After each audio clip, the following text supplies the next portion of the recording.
Welcome back, brothers, to yet another episode here on the O'Shea Vlogcast channel. I am your host, O'Shea Duke Jackson. And man, today we got a very special show, man. And right now we got a special guest because I'm still in this topic for right now. And that is, are black men addicted to black women? Man, this is going to be a barn biter. And we have from, he's his own individual, brother Nagone11. You guys know him over on the Obsidian Radio podcast channel. He's the co-host over there and moderator, and he keeps shit cool over there. So, he's coming over here to the hood, all right, to the Negro manosphere. And that is the one and only Nagone11. What's going on with your brother? Man, it's going all good, man. It's going great. It's going great, man. It's going great. Can't. All right. So, brother, glad to have you on here. And I had to steal some of your material, man, because y'all were talking on a certain particular podcast.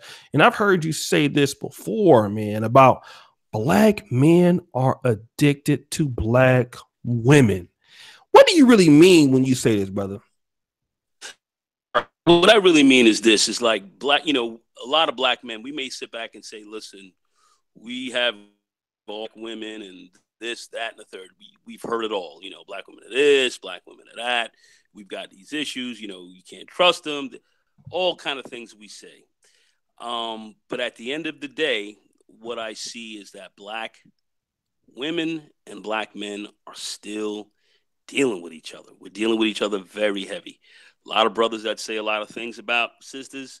They can say whatever they want, but next thing you know, they rolling up next to a sister. They're all over her.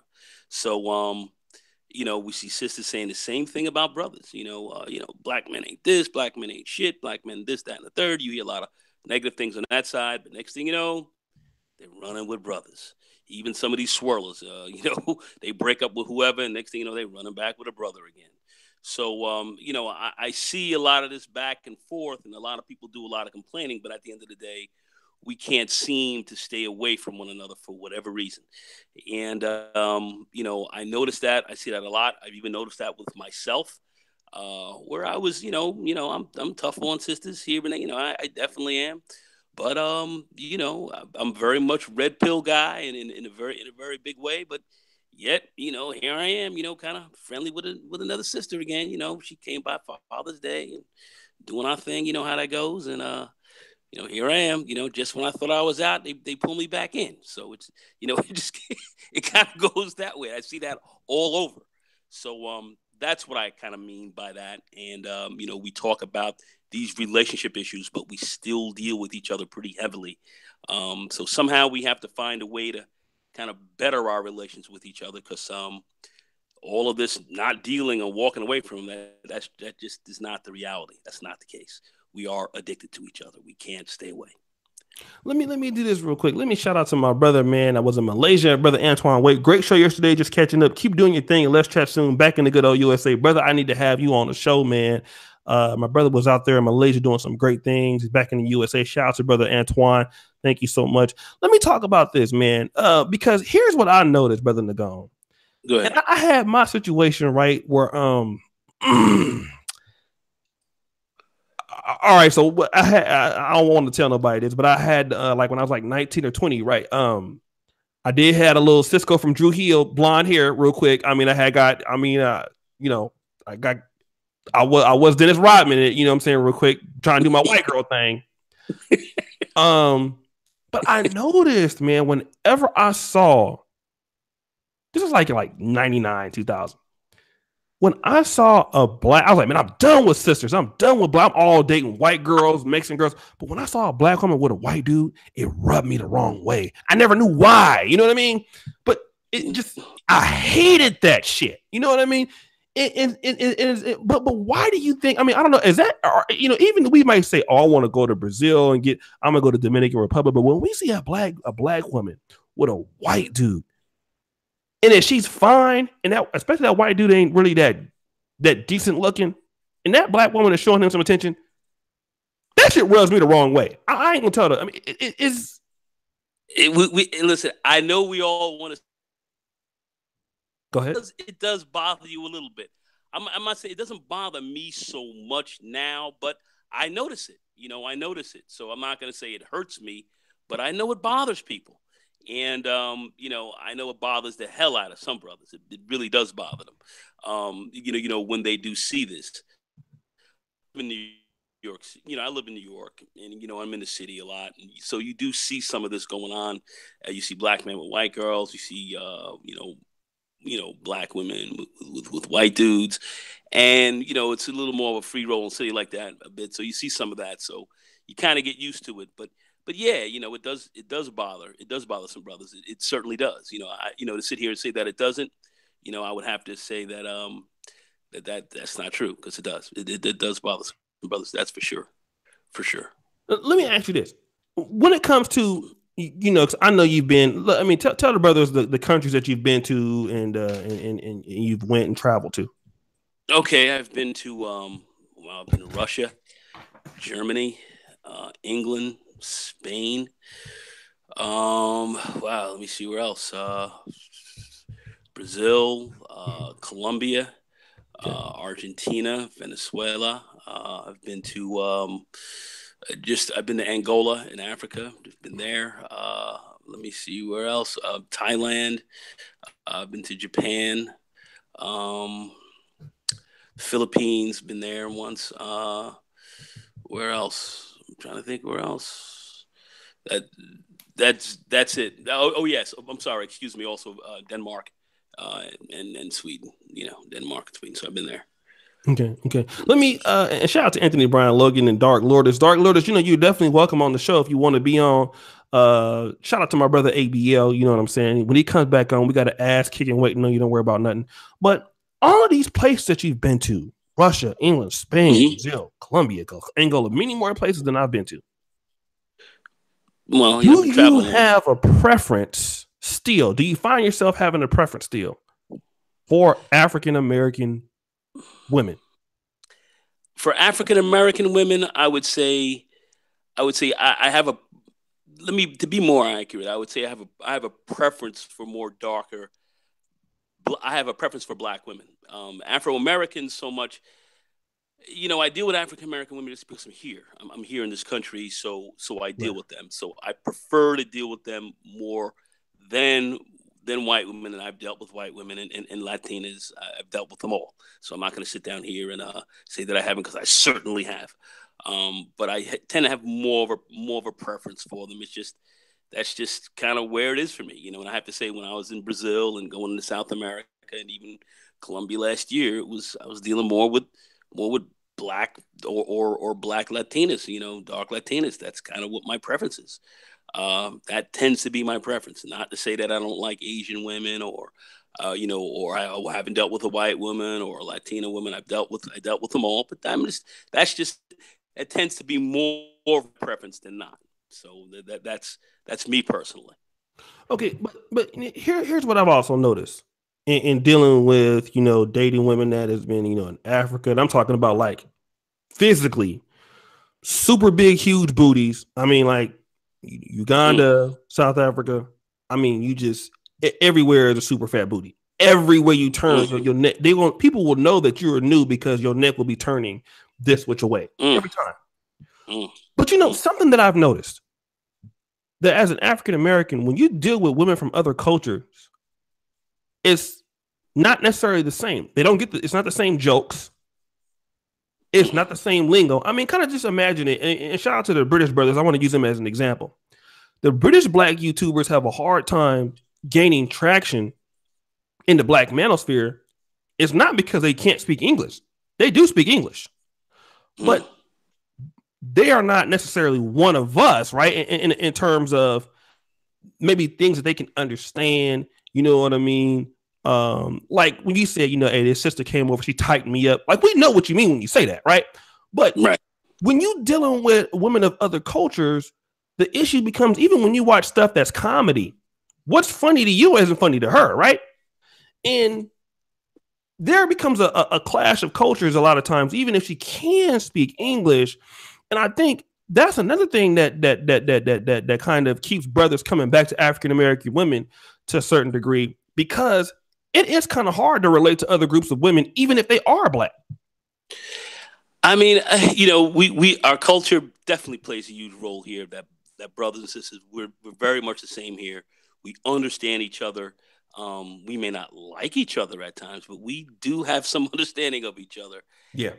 And you know, that's a lot easier. Now, for me, I do speak Spanish fluently and Portuguese fluently and so forth. So I've gone to other countries or cultures and had in their native tongue as well. So I understand how that works, or how that whole dynamic is played. But is it a lot easier, certainly here, to deal with an African American woman in that regard than say someone from Brazil or somebody from say Colombia or so forth? Yeah, it is. It certainly is. They're going to have a slightly different attitude about things as well. Um, but a lot of black women here, if you can get along with them and they're cool, they're gangster. They're a lot of fun to be with. If you get along with them, they're a lot of fun. So I see that there's some good sides that are here, but there's some fairly negative sides as well, and that's where I think we have our big disconnect here in this country, where brothers have a lot of issues with sisters, but yet we still, like I said, we can't stay away from them. We can't stay away. It's funny, I sit down, I see a lot of these real straight brothers or so forth are supposed to be these classic dudes.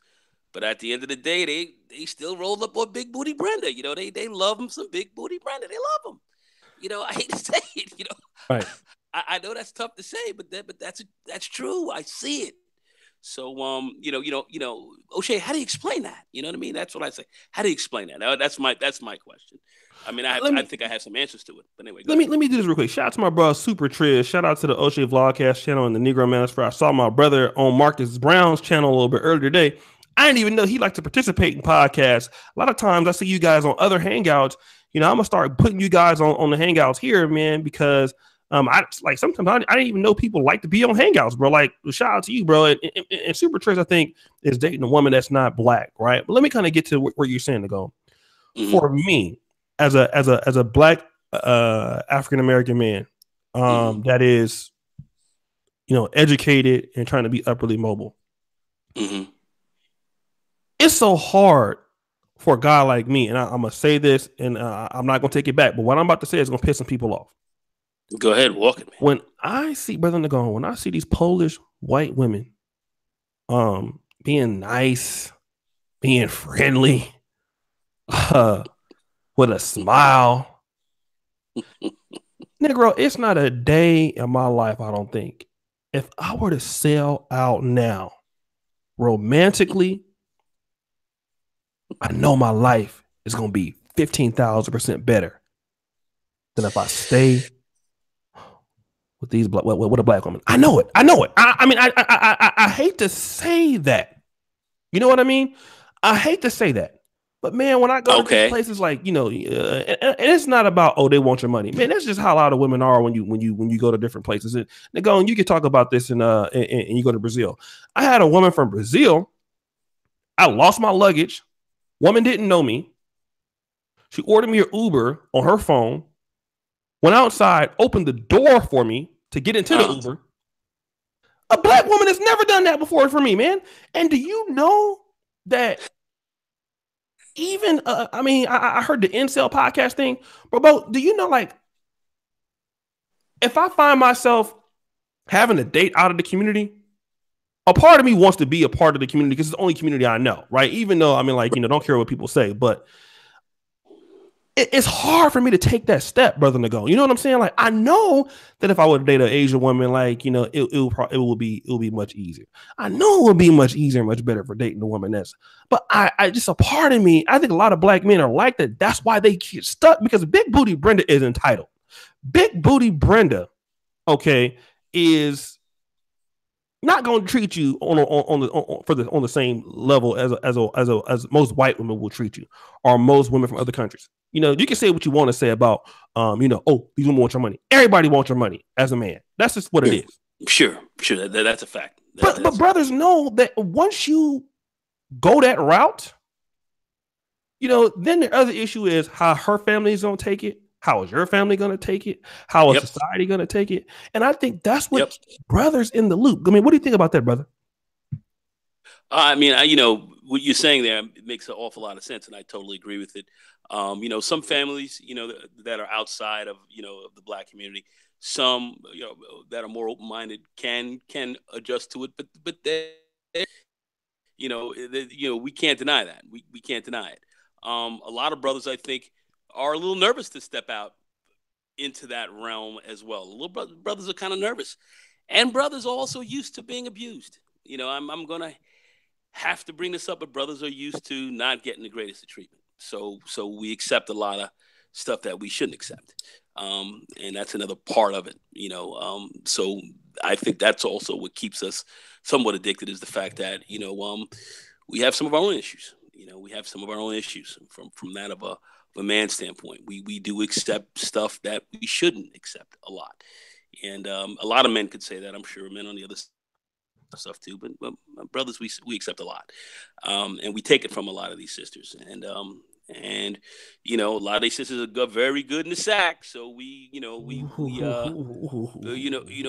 you want? I have to say these sisters they can lay it on you, man. So a lot of brothers, get tied into that. They get tied into that, and then we take a lot of the beatings from them. We do. We do take a lot of abuse, and there are a lot of brothers I'm sure who are in this chat and who are in other areas who would actually agree with that. But that's a part of it. That's why I say addiction. Addiction can be a good thing, and it also can be a very bad thing as well. So that's part of the addiction that I think is the downside. Let me shout out to brother LAFLQ. Man, if my Asian Latin wife died, I would never ever deal with a black woman. It would just doesn't make any sense. Personally speaking, as for relating, I relate to feminine behavior and respect. Let's talk about Odinga says O'Shea needs to cut the umbilical cord, and he met me in Brazil. So let's talk about this abuse. Oh, he met you in Brazil? Yeah, Where yeah. were you down there? He didn't. I was in Brazil in May. In May? Yeah, last month. Where you guys? Where'd you go? I was in Rio. I was staying in Ipanema. Ipanema. Yeah.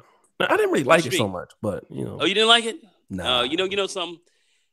The reason why it's a little dead there now. They used to have a club. They used to call Club Help. I'm sure you heard about it, right? Yeah. Yeah. A big giant club. Now everybody said it was a big whole house and all, but it was a meeting place. It was a central area, and all kind of women would be in there, and it just kind of gave it a more of a frenetic edge. And a lot of people had a lot of fun with a lot of that. You had women coming from all over, and they weren't all hoes, like a lot of people would say. Mm-hmm. I mean, a lot of teachers and lawyers and stuff in there. I mean, it was incredible. Some of the people I had met. So I think that had an effect. And you should let me know. I got an apartment down there, so I would have rented it to you, man. Where you would have had where I think I could have helped you a lot. But anyway, the environment has been depressed a lot there. So I don't think it was where it was back, let's say in 2010 or 2011 or so. Mm-hmm. I think things have changed a lot in my view. Let's talk about this abuse situation, because I know, like, let's go on a little bit further. Where do you think brothers are really getting this? What's keeping them on the plantation with the abuse? Where do you think they're initially getting this abuse from? Where do I think they're initially getting their abuse from? Yeah. Wow. I think a lot of brothers get a lot of abuse from their mothers, man. I think a lot of that starts there. I think a lot of that starts in the family. I think a lot of that starts at the home. I think a lot of brothers do get that. And remember, mom is supposed to be the greatest thing on earth. And sometimes mom hasn't been the greatest. And I'm not painting this across the board with all black women, so I don't want people to think that. But I do think, we see that. We're in a somewhat abusive society, black men to a large men on the whole in this country, especially America, are kind of looked down on a little bit, we're seeing a lot more of that with gynocentrism and feminism and so forth. So if it's happening certainly there with the white guys, where it is with us. So it's a lot worse with us. We're looked down on certainly a lot more. Mm-hmm. We're less respected, and that doesn't, and I know a lot of people think it's about money, but look at a lot of men who have money, brothers who have money, and they're not just not even treated properly. You see that with some of your celebs and so forth. So it's very true like that, I think, in our own lives. But I think we have had a lot of societal abuse, and I think a lot of the abuse we've had also is at home.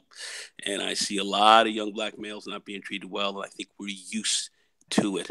We're used to it. We accept it, and sometimes we don't question it. And I think that's where a lot of the pushback we're running into now today, especially with this black manosphere and all this in the media, and we're able to really get our own message out and speak on some of this, why we've had such pushback against this and such anger from so many women, because we've started to call a lot of this out, and that has created a lot of issues within itself.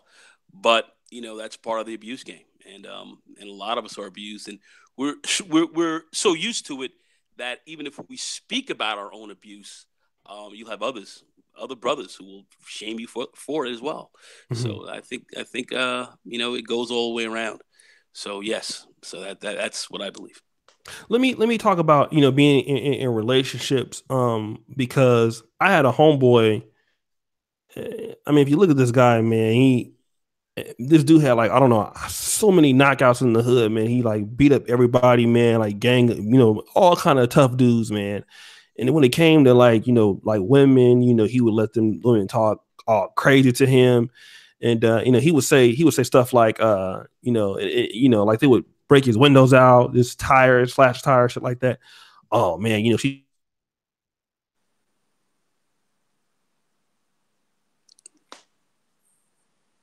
Go ahead. you know what I mean? Um, Disrespectful things as a woman is a turn on. What do you think about that? That he liked being disrespected. Yeah, a lot of the brothers, man, they like you when the women talk back to him and sassy him and shit like that.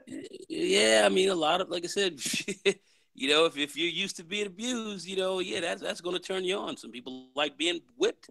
Some people like it. Um, I can't say anything else to it except people like being abused. Once you've been abused a lot, I think you get used to it. So I think we are in a situation where we're not really treated that well. It's very funny. Let me give you a little example. I was just at a cookout, and I was with this young lady, and we were just hanging out. A lot of the ladies were there, and some of them men. And I was just hanging out with her, and she fixed me a plate. And it's just classic. She just fixed me a plate, and I was sitting down talking to my boys. And she walks over and brings me a plate over. She's like, "Hey, man, give it to you. Here you go, my man. Give me a little kiss." I was like, "Oh, that's cool." Couple of sisters were there. Don't do that for him. Let him get his own plate. What you doing that for him for? So it was like the fact that she did that. It was like, why are you doing that for him? You shouldn't do that for him. What are you doing? They were almost trying to shame her for serving me. Right. So something. I thought there was something wrong with that. I thought there was something wrong with that. But that's quite frankly what's the norm in our community. Questioning serving me, and it's a big question that for him.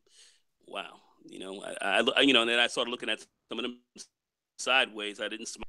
Are y'all serious? And they were goofing, but I mean, because they were not played with. Yeah, it's kind of. Let me see. It's kind of like you're. Can you guys hear him? Because it seems like he's kind of breaking up a little bit. Go ahead. Let's do a testing. Nagone, you there? Yeah, I'm here. Can you hear Yeah. me? Yeah. Here's the thing too, man. What I've noticed is the dating pool that a lot of us as African American men have when we're dealing with black women. Many of these women, they have not been raised by any type of father. You understand? Yes. You there? Yeah, I'm here. Yeah. Yeah. Okay. So when I've talked to, like, women who are raised from single mother parent homes, and what they want to talk to about a man is, this is a relationship 50-50. This is what they want to say. There's nobody, no, there's no one leading me. Now, although they do want 90% of your money, you know what I'm saying, and Yes. and and I think the issue is that a lot of these women, in dealing with a lot of African American women, you have to really do a lot of work to bring this woman back to let's say this. If you deal with a woman that's like from like China or from like the Philippines or from, let's say, Brazil or something like that, they already understand what the role is. This is what I'm here to They do. do. This is what you need to do. You know what I'm saying? They do. Yes.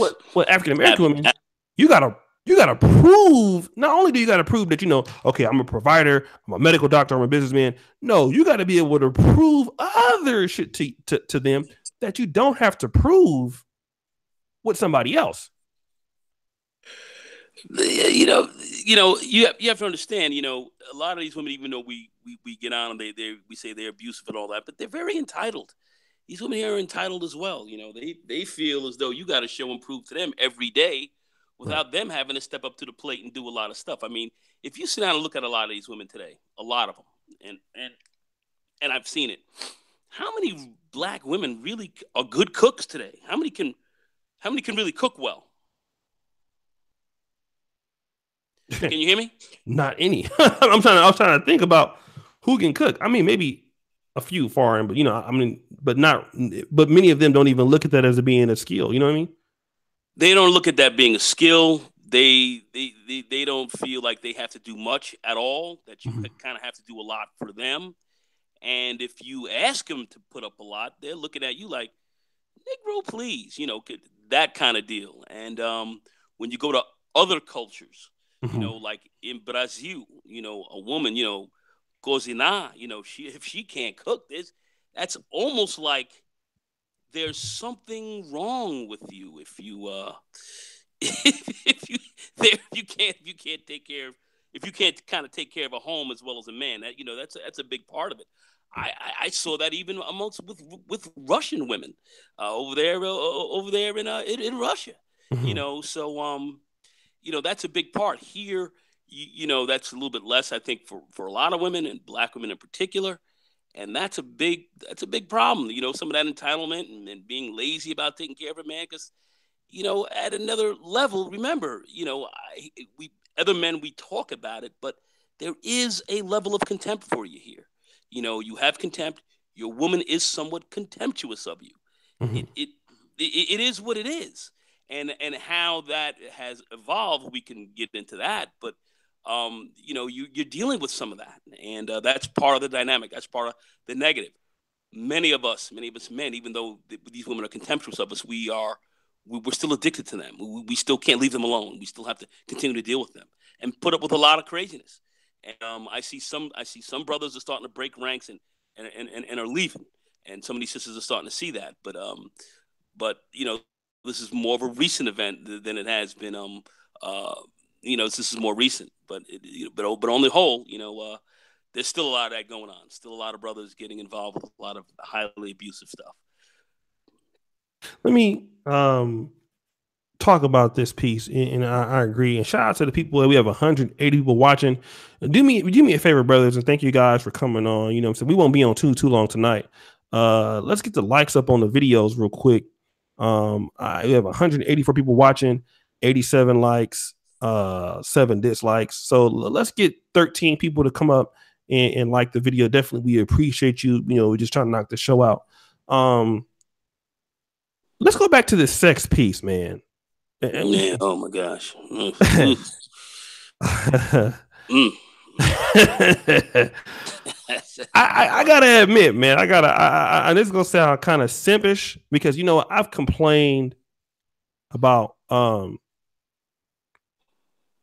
about black women. I've complained about Africa, but for Mm. whatever reason, man, I'm not hypocritical on many things, but nigga, do I find myself always going back to where these motherfuckers are at. I mean, I wrote an article talking about how bad Ugandan women were.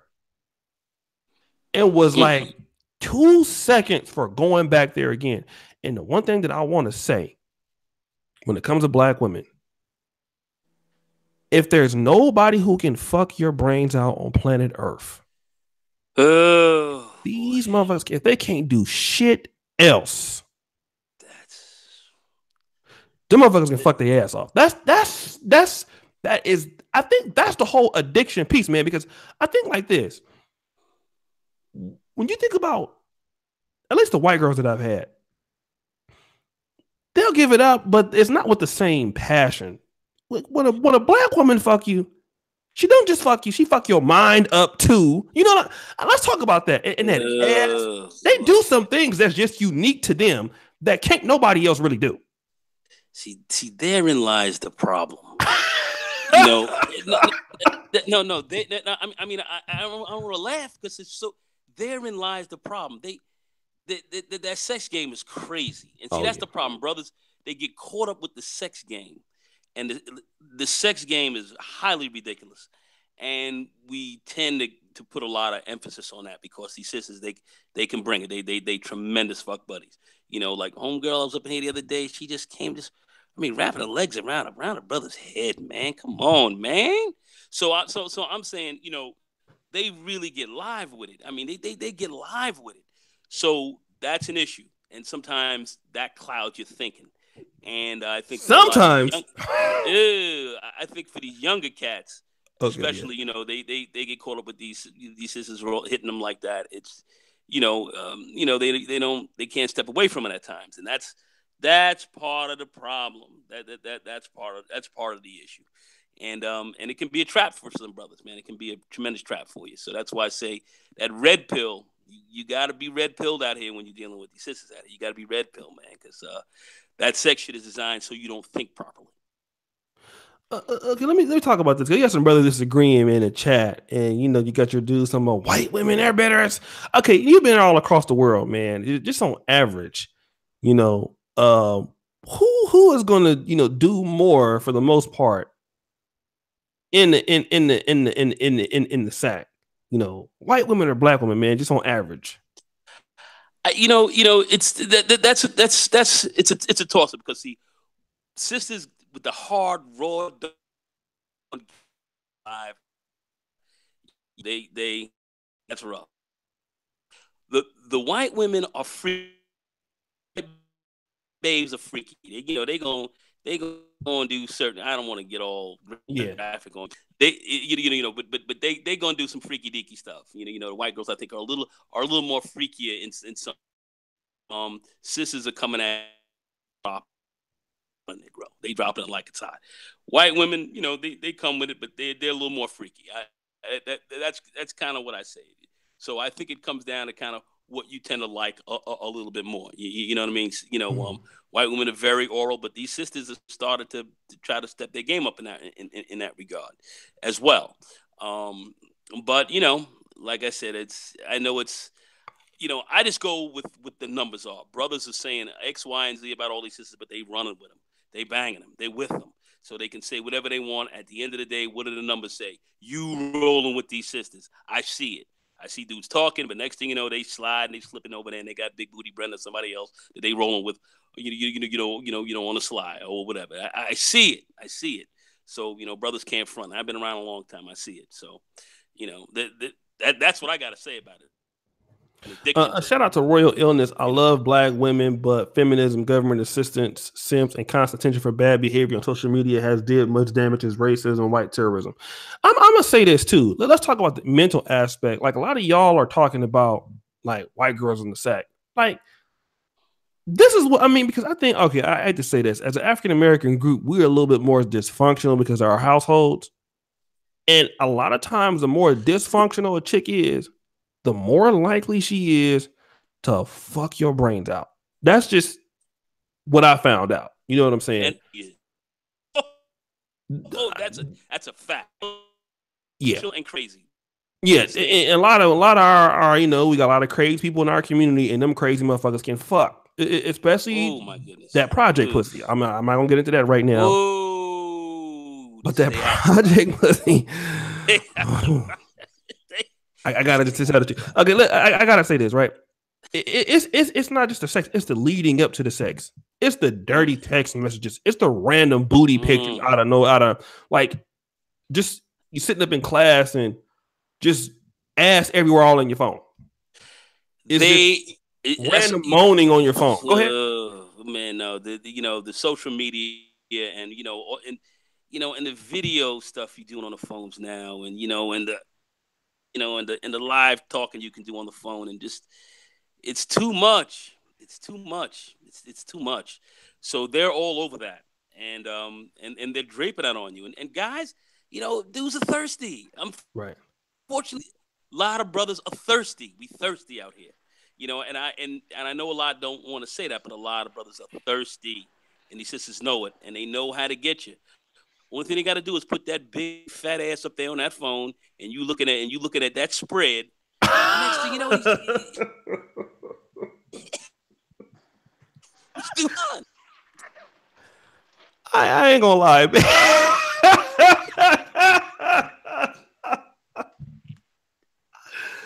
Oh, hold on one second. Hold on one second, man. Hold on one second. This brother right here, Royal Illness. Oh, you read it. So, guys, give me yeah. Black women, they are more likely to leave if they got a fat ass. Like a white girl with a fat ass ain't gonna take certain type of photos or pictures. Like white girls who got big asses in Poland, if you go check their Facebook or Instagram, you won't never know that they got a fat ass. But black chicks, when they got a fat ass, they gonna accentuate that shit, and they lead up to it. How I look in this, and that's the thing, that black women, they know how to, more so than any other group of women, they know how to build up to the sex. I think more important, like they know how to build it up in a nigga's mind. You know what I mean? Before that's the thing that black women are really, really, really good. They make you, they put the picture in your mind before. And like, they do that, and see, remember that ass. Oh my God. That is the most valuable thing that they feel they got. That is the most valuable thing they feel they got. Yeah. Is that big fat ass. Yeah. So they gonna lay that big fat ass on you. They gonna let you see that. That's your hook. And a lot of them got them, and a lot of brothers can't resist it. They can't resist it. No, they can't resist it, and I'm one of them. Shout out to brother Tony, man. Tony, do you want to get in the podcast, man? Let me know if you want to get it in. And shout out to brother Tony.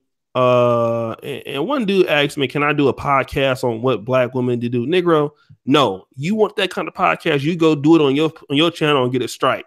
All right.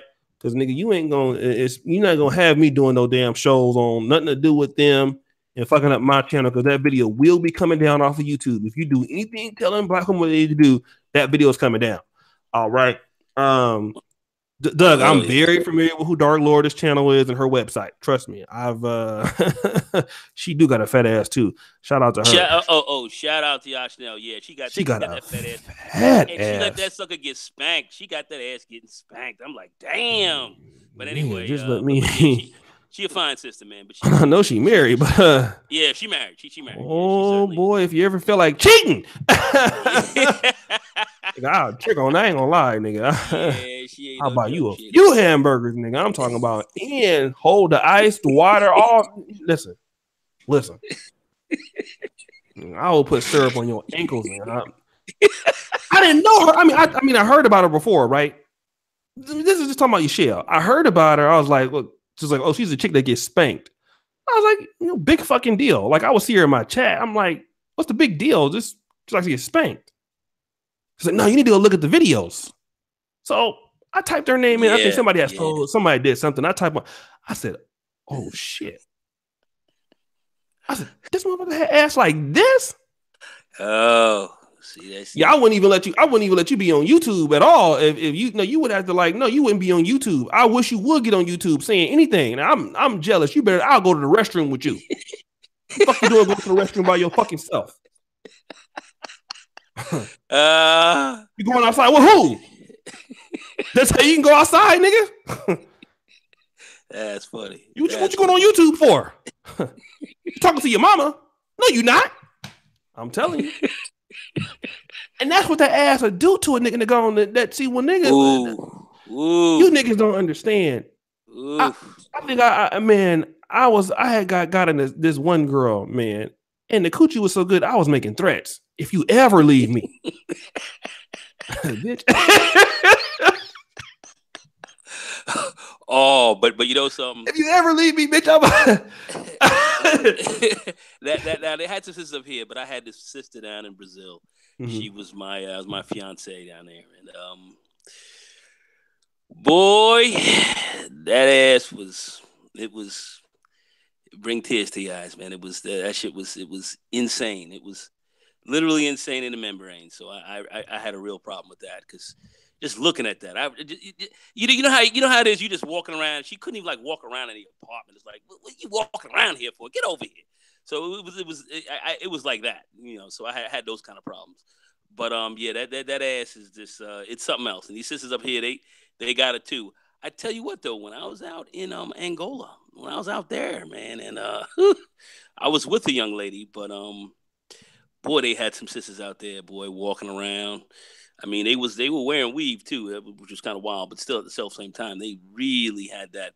They had those badonks going as well. So sisters, I say worldwide, got them going, and then I got a couple of boys who were down in South Africa, and they said that them South African sisters that ain't nothing but ass down there. Is I that was right? just Now there you've two been weeks there, right? ago. Yeah. He said that. They said they ain't nothing but ass, nothing but cheeks flowing. Oh my Is that right? man, if I'm right, Jesus didn't get up on the third day. Man, yeah, hell yeah, that's right. I'm telling you like this, man. Niggas talk a lot about weaves and all of that shit. Man, if that ass is real, I wouldn't give a fuck what's on her head for the most part. Most niggas don't care. I have to agree. Unfortunately, I have to agree I with don't that. really like weaves that I much, actually but have to if it's agree. attached to a fat ass, I'm like, we can do with that shit later. You know, man, South That's Africa, it funny. was everywhere you go. I mean, I don't know if Kampala. Tony Macy. I sent you the link. Okay, I'll tell you like this.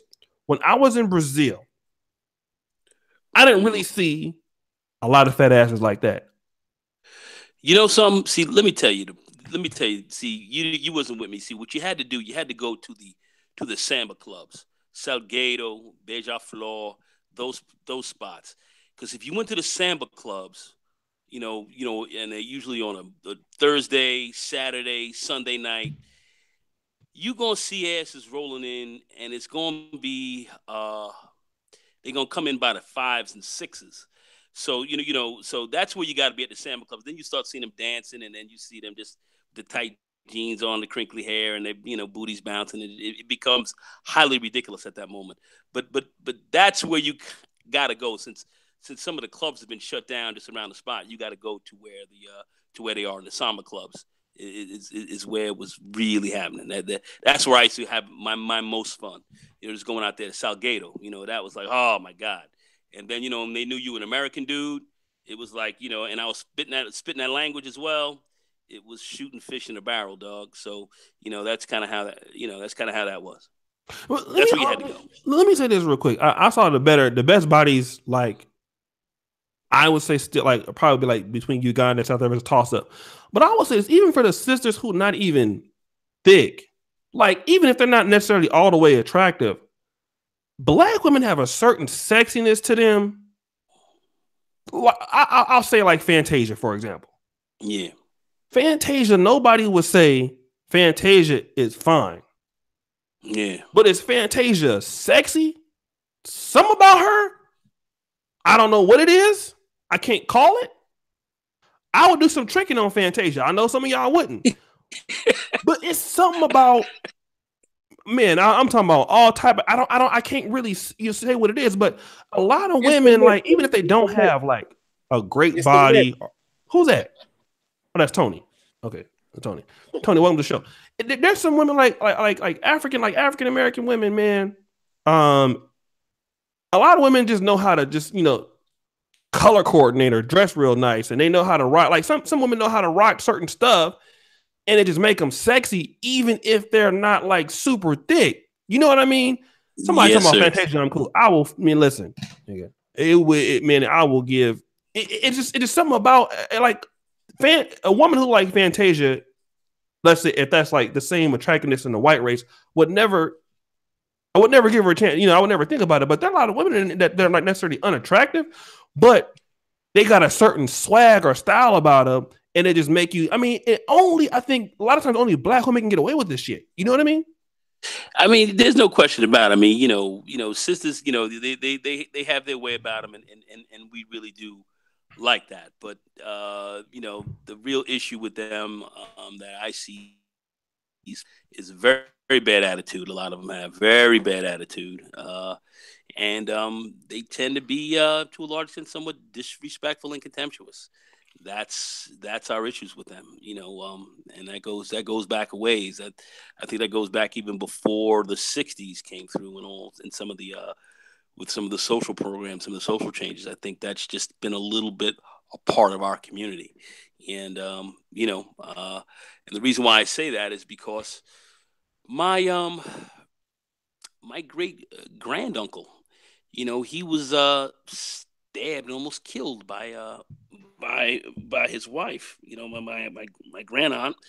This was many years ago, and then they treated the condition that she had. They called it melancholy, which was Mm-hmm. an old term for depression or whatever. I'm sure you have a medical background, so you might have heard of that I never heard of term melancholy, before. but It's anxious. yeah. You never heard of yeah, but they would treat her for melancholy. Mm-hmm. But I guess maybe it was bipolar or whatever it was. But here she was. Here's a man, his own farm, doing well, handling his business, and she over there trying to tear this. She kind of cut him out. She tried to kill him. So it's like, in the house, it's like, what are you doing that for? So a lot of that kind of stuff went on. My grandmother's brother, he was killed by a black woman, where he was seeing one, and then he wasn't married, and then he was seeing another one. The other woman was like, well, if I can't have you, that's it. She killed him. I don't know, maybe. Your phone is messing up. My uncle. So a lot of craziness from women. And I've got a lot of stories. Just a lot of stories like this, and it just seemed as though that brothers been catching hell from and not to say that brothers haven't given sisters hell. Oh yeah, I'm we not do. even going to sit down. I'm not going to sit down and say that was not the case either. So please, I don't want anybody to take it away either. But yeah, we have. But there's a lot of violence. There's always been a lot. And like I said, we with all the issues that we've had, roll with each other. We can't really separate. We can't do that. A lot of brothers are saying, yeah, leave these sisters alone. Don't all day long. It's certainly not the case. Okay, okay. That's certainly not what we're doing. Go ahead.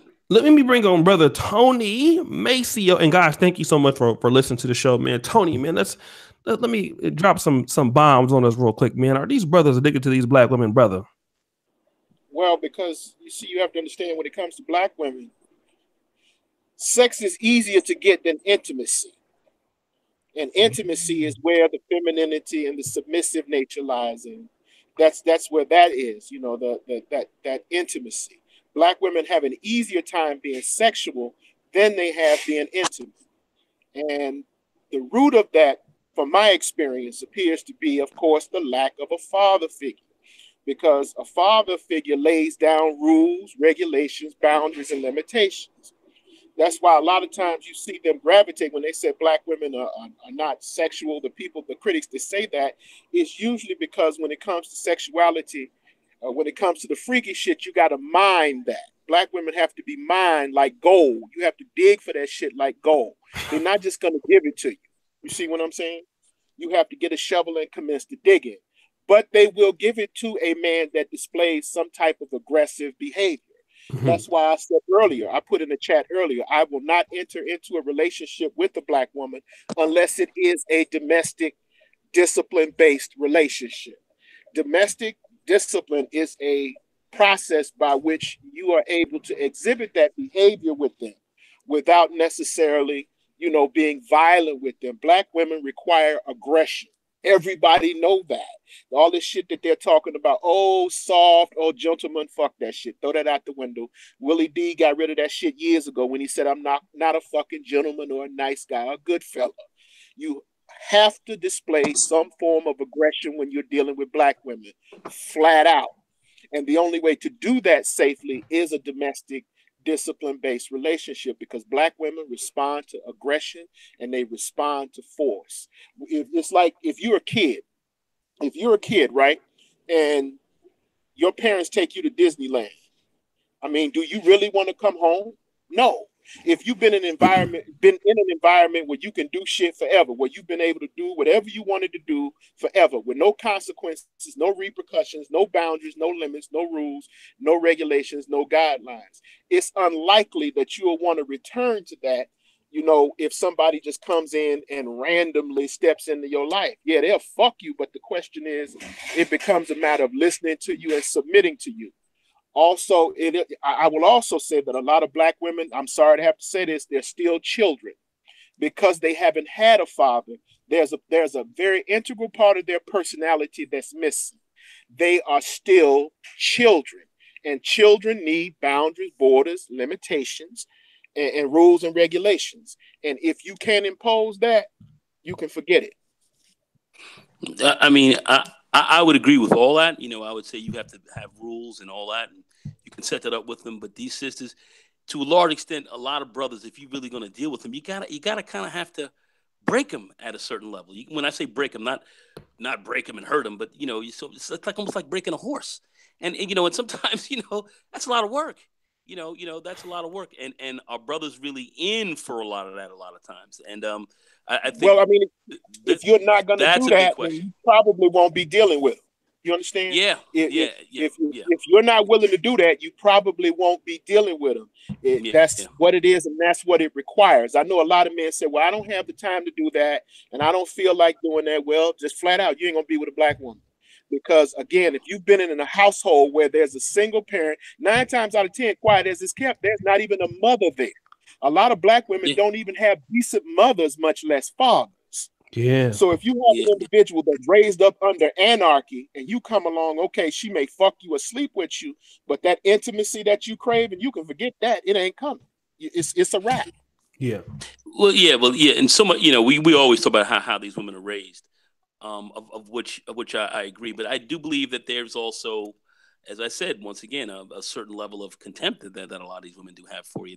They do, and I think that goes back even when our families were together. I think Black women were a bit contemptuous. And like I said, and I went to this picnic, well, no, it wasn't a picnic. It actually was a cookout, and it was these weren't young 19 or 20 somethings. These were older women. And I had a young lady, she's 43, and here she is serving me. And other sisters were like, yo, what you doing for that dude? Don't do Mm-hmm. that. Don't do that for him. Don't do that for him. And I sat there and said, look at this shit. Mm-hmm. I wanted to say something, but I said, nope, I'm gonna keep it quiet. Homegirl's doing her thing, so let me just chill. That's kept it moving. But here, these other sisters were, and these other men there, and these were older guys. These weren't like young dudes in their 40s. Some even in their 50s, and weren't getting treated right. So I'm sitting there saying, so of course, I'm in the United States, and I said I would never do that, and I'm not.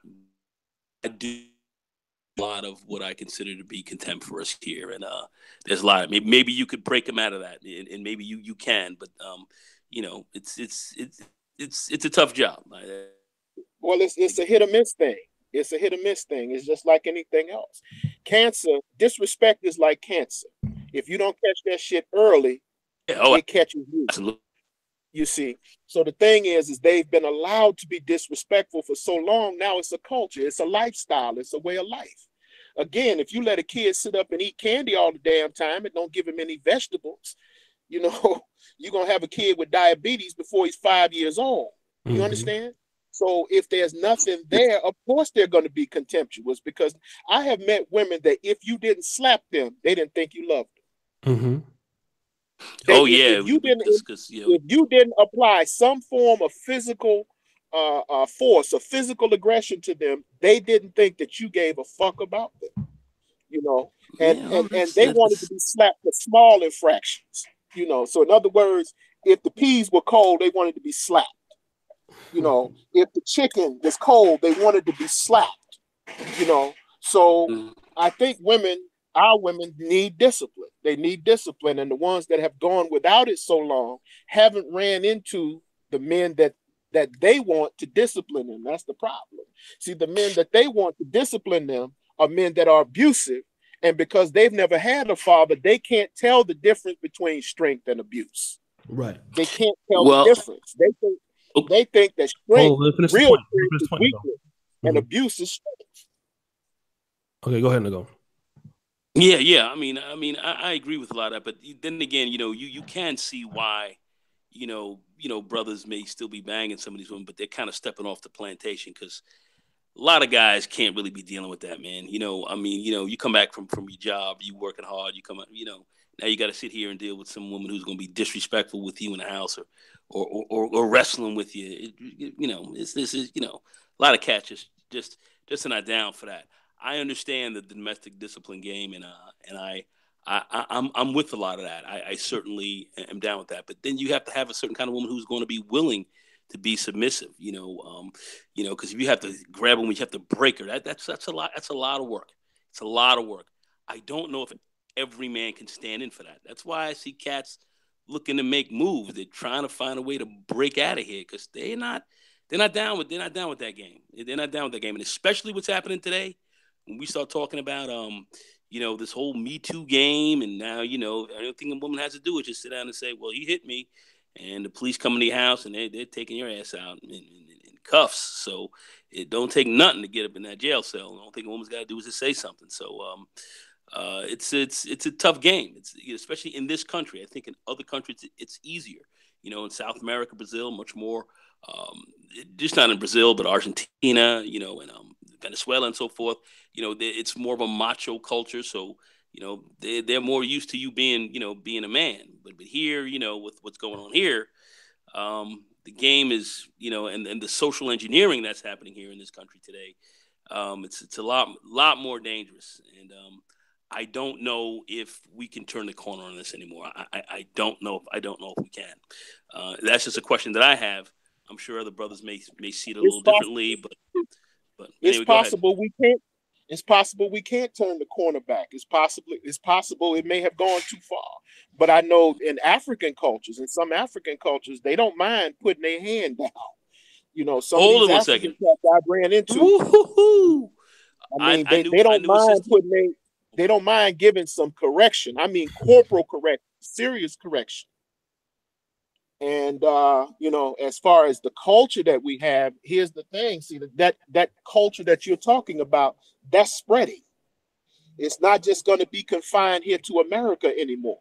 America, through its culture, is westernizing other countries, other so-called less developed countries. Mm-hmm. So even as you go abroad, I suspect that over time, you're going to begin to see more and more of the same behavior you complained about at home. Well, I think to get to that level of breakdown, it's going to take a while. I don't think we're going to see it overnight. It's going to take a while because I remember I was seeing this one young lady. She was out in California, out in L.A. She was married to one of Mobutu's sons there in the Congo, and her sister, who was older, talked a lot of shit. Had had that black girl's mouth, if you know what I'm saying. She tried to run there a little bit, and she said Mobutu himself was slapping her ass around, and she said she only saw what the deal was. She had to fall in line because those African brothers weren't playing that. So they were, if you got out of pocket, they folded your ass up and put you right back in that pocket pretty quickly. That's how it seemed. Even though these guys may be simps, if you will, and bending down for do anything for women, they weren't taking a lot of bullshit from them either. So I don't know if that's going to change overnight. It doesn't seem like that's the case now. Now I know that O'Shea's been in Africa quite a bit, running around. O'Shea, did you see it that way as well? As black men were accepting a lot of crap from women? I don't know how you saw that. I would have to say that the black men that I've only been in Africa like in very short stints. I've been to Uganda twice and South Africa. I can tell you that over there's like no welfare system. So dudes over there that are like, let's say, upperly mobile, they got a lot of options. Right. A lot of, Africa is also keep in mind, Africa is a very young continent. The average age of people is 30, 29, something like that. That's the average age. So it's a bunch of young fat asses, just good looking women all the time. Just everywhere you fucking go. It's just booty just grows on trees. Like literally, it's hard to get rid of a girl. You know, like I will say this: if you're upperly mobile, man, I'm gonna get back to them. I'm digressing. If a girl comes over to your house, you know, like just before you go someplace, she's gonna bring her change of clothes without you even telling her. Yeah, She's staying. she knows. She trying to stay. You know what I mean? I think Yeah. the dudes that are upperly mobile in Africa are dudes in certain culture. You know, like if a woman shoots you down in Africa, it'd never be the same way because in Africa, man, you know, it's common for like a dude to steal a woman's purse or um hit a woman if she's out of line. That's something that happens, man. You know, like in Uganda or in South Africa. You know, if a dude even buys a girl a drinking, like I heard it in Johannesburg, he expects he's gonna go home with her that night. You know what I mean? Mm-hmm. So you know, women don't have a whole lot of rights there, man. So they got to get with the programming, over there versus how we have it, you know. So I would say a lot of dudes when they know they have money and they have resources, or if they're upperly mobile, they're not taking shit because it's so easy to, and it's cutthroat out there. You know, like if you introduce a girl that has money, a girl that got a guy that's mobile, he doesn't even want to bring her around the friends because the friends are gonna try to fuck him. Yeah, absolutely. Like that's how cutthroat it is out there. You talking about people trying to get food and survive and shit. Like, you know what I mean? People work for like $100 a month. So, but again, yeah, you do see the more submissiveness. You do see the you're gonna have to get with the program that back talk and shit. That's not working over there, man. It's just not. Yeah, yeah. I'm saying that's kind of unique here, man. You know, these sisters they get away with it wholesale, and these dudes accept a lot of it. But these brothers accept a lot of that shit, and that's just a part of American society, American black women with black men. It is a shit talking joint up in this piece, and and brothers they accept stuff that today I'm not accepting any of that. You know, you come at me, sideways, it's over. There's no reason for me to, deal with you. It's just, I ain't trying to whip your ass or nothing else like that. I ain't trying to do. I'm a big dude, so I slap you up or something else like that. You can get badly hurt. Next thing you know, I'm in jail. I ain't going to jail for no pussy. It ain't happening. Right. So you know what I'm saying? It ain't happening. I got shit to lose. Fuck that. You know what I mean? Fuck that. You gone. You out. Yeah. So I'm keeping it very, very, very simple. Yeah, no, I definitely agree. What's your take on that, Tony? He's still here? My take is, Yeah. my take is this. My take is that if you're dealing with a black woman, you take that risk. If you don't want to take that risk, I understand. Overseas is waiting on you. Yeah. But it's a bad deal. It's a shitty deal, but you got it. If you don't want it, do what they do. Go ghost, or go your own way. But that's what we confronted with, and until the situation changes, it is what it is. Right. Yeah, you're right about that. That's why that's why I say take them red pills, drop them red pills, blood. Take them red pills, because I swear for God that will save your ass up in here. Because this, like I said, I think this game is wild. It's out of control. It's definitely out of control. So I definitely think there's some good black women here. I definitely think that they are. So for me to sit down and say that they don't exist, Oh yeah. Oh definitely. they definitely some real good ones. Most of them are grabbed up. Most of them are snapped up. Because brothers, I will say this: brothers see value when they see a chick that's right. They snapping them up, man. Oh They yeah. ain't playing around. Instantly. You know what I'm saying? Brothers are snapping them up. But there's a lot of bullshit out here passing stuff off as all good because it looks good. It fucks good. But it's bad for you. It's bad for you, and too many brothers are addicted to that. Addicted. And yeah, they're addicted. I keep saying I can't get away from that. I can't, because I got a situation right now with one of my family members, and it's just I didn't want to get into it. It's just, oh man, come on, brother, please. You know what I'm saying? And it's like you know how it is. You can't talk to people, and they just don't want to listen to you. So all right, man, go ahead. Do you? But I don't want to see people get hurt, especially when I already know how the story ends. You know what I'm saying? Right. No, I feel you. Um, Yeah, I'm gonna just say this. I ain't gonna, because it's almost 3 o'clock in the morning. I know you. I keep it going for like 15 more minutes, but I just want to say this. I'm an African American. I'm proud to be an African American. I will say this: if I wasn't African American, I couldn't do what I'm doing right now, which is talking shit to you niggas and having enough money to get a cheeseburger afterwards. You know what I mean? Um, when I had the African American, young lady that was, here, that was like at the time, really good parts of my life, and it's some parts was the worst part of my life. I won't say that. I prefer to be with an African American woman. I prefer that. I mean, naturally, because I'm proud of my community, even though we have our problems, and but at like what Tony is saying, you have to be ready to do the extra shit, and that's why when I see these Polish women all the time, and don't even think about that. Even some parts of Africa, because people don't understand. Lots of parts of Africa are a lot of single motherhood led births too. There are not a lot of people in Africa growing up with mom and dad. That's just not the truth. I mean, especially in a lot of these countries, man, a lot of these women are getting pregnant and the dudes don't never come back because there's no child support. You got dudes that got a lot of kids. And, so a lot of these women are raising kids by themselves in Africa. So don't think like, oh, I'm going to go to Africa and find something different. You might find something different with a different brand of fuckery, but a woman raised with a single mother, man, is raised with a single mother. Don't get me wrong. They're the easiest ones to typically have sex with because the daddy ain't there. And, obviously, mom is, she's spending the night at whoever she wants house. There's no rules or restrictions, but that's who you're going to be marrying. You be marrying a chick who don't have no discipline.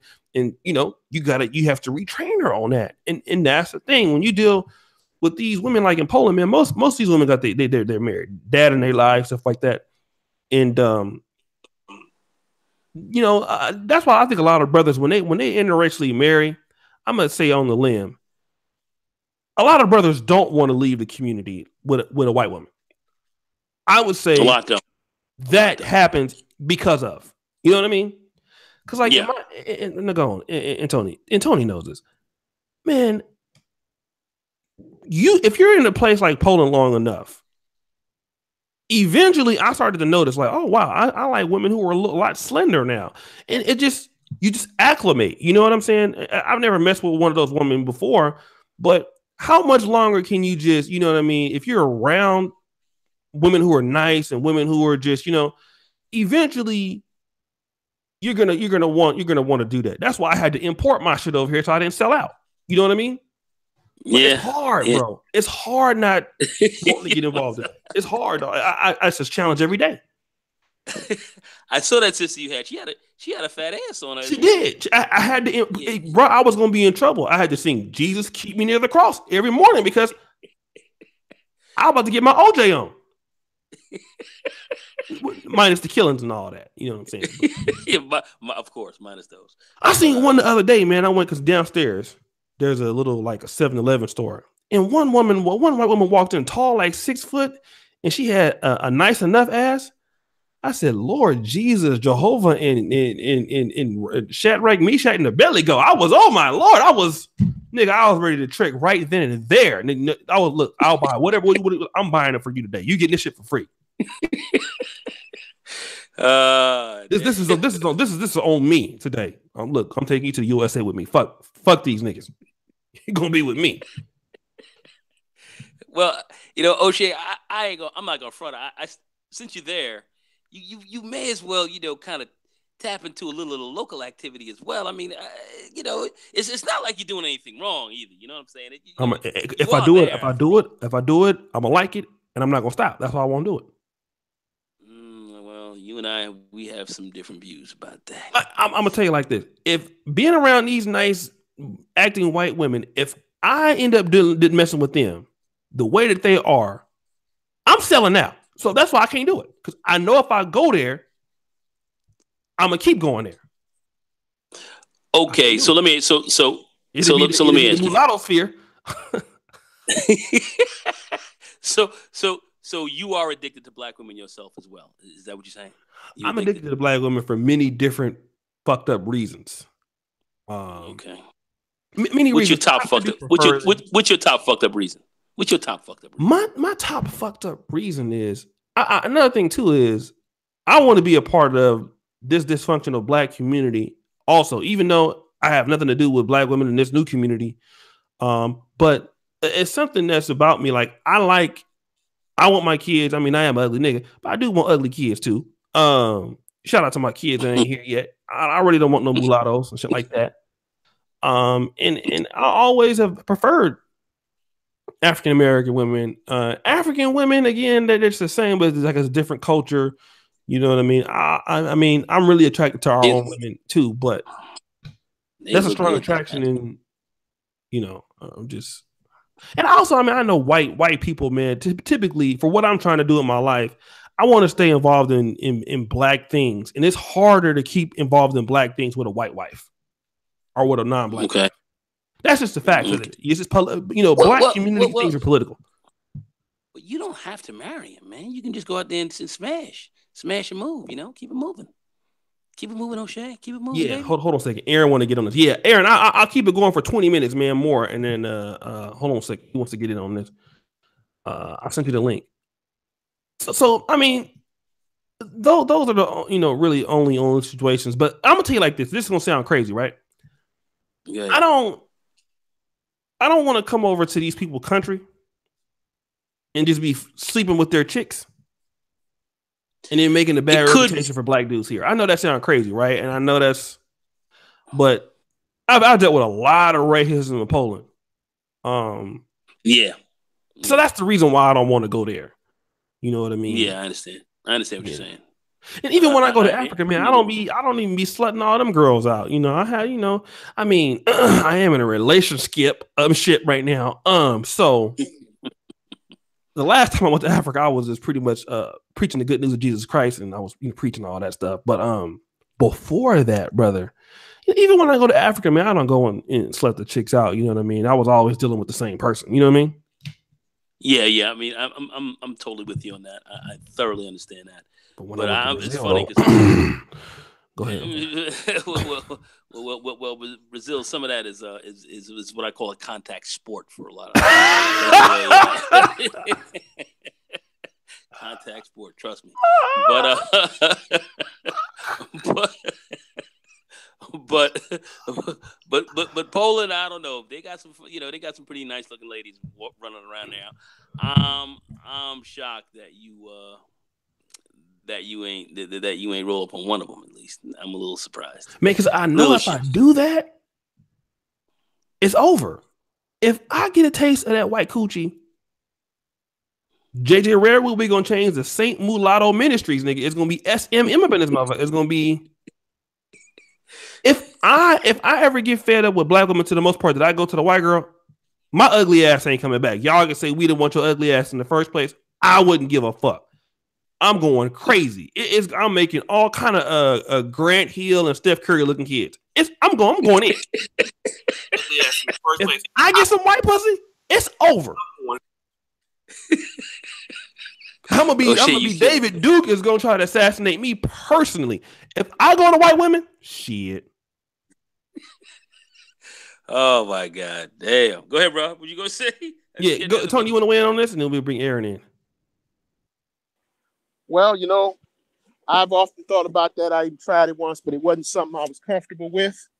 I had to deal with somebody who understood my culture. I couldn't get off into the whole cultural alienation bit. So been there, done that, tried it, really didn't like it. Right. So I guess I'm stuck with dealing with hood bitches on the block, and I'm cool with that. That's what I'm talking about. Brothers can't get away. They just can't get away from it. Can't get away. I think Aaron wanted to weigh in. What's up, Aaron? What's going on, fellas? What's going on, player? What's going on, man? Cool, man. Yeah, I had to weigh in on this subject a bit, man, because I think me and O'Shea talked about this a few times, man. Like, I want to be with a black woman for selfish reasons. I want a black son, you know, I want a black child. But other than that, I mean, I could care less, man. You know what I'm saying? So I guess, and I'm gonna tell you a real quick story, and this is when it really hit me. I was in the casino a couple of months ago, man, and the white guy had his bad little white woman with him. The Chinese guy had his little bad little Chinese woman with him. And I'm sitting there like, I want, you know what I'm saying? I want a black woman with me that's a baddie and everything. But it's like hard to find, you know, that match per se. Like brothers have to work a little bit harder, especially once you get past a certain age, to get that, you know, get that little dime piece that's going to be representative of you, because your woman represents you. She's supposed, but this is the thing though. The Chinese woman has been molded for the Chinese man to be a to be a productive, co-partner to that man. And to a certain extent, the white woman has, even though she's kind of losing her position. The thing about our situation is we're not able to really mold our women the way we would like to mold our women. Like the society, the matriarchy kind of molds them. And sometimes they can be counterproductive to us as black men. You know what I'm saying? So that's just my little feel on it, man. But yeah. You want to weigh in on that, Nagone? I hear what he's saying. I understand where he's coming from with that. My view, is I mean, I guess there's addiction, but my view is kind of harsh. I believe, sisters, brothers have to be very, very, brothers got to be very, very selective. I think we have to be very selective. If you're going to deal with them, you got to be selective. You can run them and knock, bang something, but if you're going to deal with something long term, if you're going to play that game, you got to. The vetting process has got to be deep. That's got to be a deep process, man. And and if you really want to have to put in all that work of having a breaker and all of that, I don't know. Maybe that will work. Some will go for it, but I'm kind of looking for, that once, if I'm going to deal with a sister who's kind of ready to go, and that may be hard to find here. So that's why I've traveled a lot, but I can't speak for everyone else. But as far as I'm concerned, what's going on here, it's tough road to hoe. Tough road to hoe up in here, man. Tough road to hoe here in the States. Tough road. Yeah, man. Let me just. You want to say something real quick, Tony? Or well, I was just gonna say, man. With the sisters, man, they really supposed to be already kind of ready to go for you. The whole thing about game is that game. It'll help you get in bed with women. It'll get you in the bed with the sisters. But after that, just the social programming that they have, man, it can be very, like, it can ruin you because all the laws are biased on their side. I know a lot of brothers that's been ruined, lost houses, lost businesses, dealing with sisters. I'm gonna keep it real, dealing with the sisters, you know what I'm saying? And the brothers that did go outside the community and get them a little snow bunny or Latino, they still pushing. So, we gotta come to terms with that, man. We gotta just be honest with ourselves. Like, okay, we're gonna have to fix this, but in order to fix it, we gotta fix our family structure, man, because a lot of our women, like O'Shea said earlier, are coming from single parent households, and that affects them a lot. That affects a lot when a woman doesn't see her father or her mother being submissive to her father. So we got to go in there and try to like recondition her. And it's damn near impossible to recondition a woman that's already grown, dog. You can't mold dry clay. I don't, I've come to the point. I don't think you can really, you can do it that well. I don't think it's that easy to do. Either they come in with a certain shape, and if they don't, you might be able to work a little bit of it, but on the whole, if it's too misshapen, bro, you ain't fixing it. That's why I'm saying for a lot of cats, I always say, for me, and I keep saying it's like a broken record. Brothers need to be working on ourselves more than anything else. Yeah. And if there's a good young lady who happens to roll up, and you can roll with it, okay, then deal. But having to go through this whole process of dealing with trying to reshape this person, and they have some real serious issues. I don't think that's a job, that many of us are well suited for. And go ahead. I just want to say this. I'll keep it going for you. If you guys want to do another 30 minutes, I'll do another 30 minutes for you guys. I just want to say this. As a brother, I mean, like, as black men, and you niggas listening to this, y'all niggas know, we don't have no help when we coming up. You know what I mean? And then when you get some money, here come mama, here come grandma, here come all these motherfuckers needing something. You know what I'm saying? So you gotta help mama. Mama pay the credit card off. You gotta help mama do this. Help your little brother do this. Help this person, help that person. And then when it comes time to deal with these chicks, at the end of the day, when and then you got to pay for your own school. Put like and somebody like me, and I ain't the only one. I've talked to brothers who've been homeless. Almost every successful brother I know at some point has had some stretch of homelessness. Alan Roger Curry, Glennon Cameron talked about that. Elite Trucking.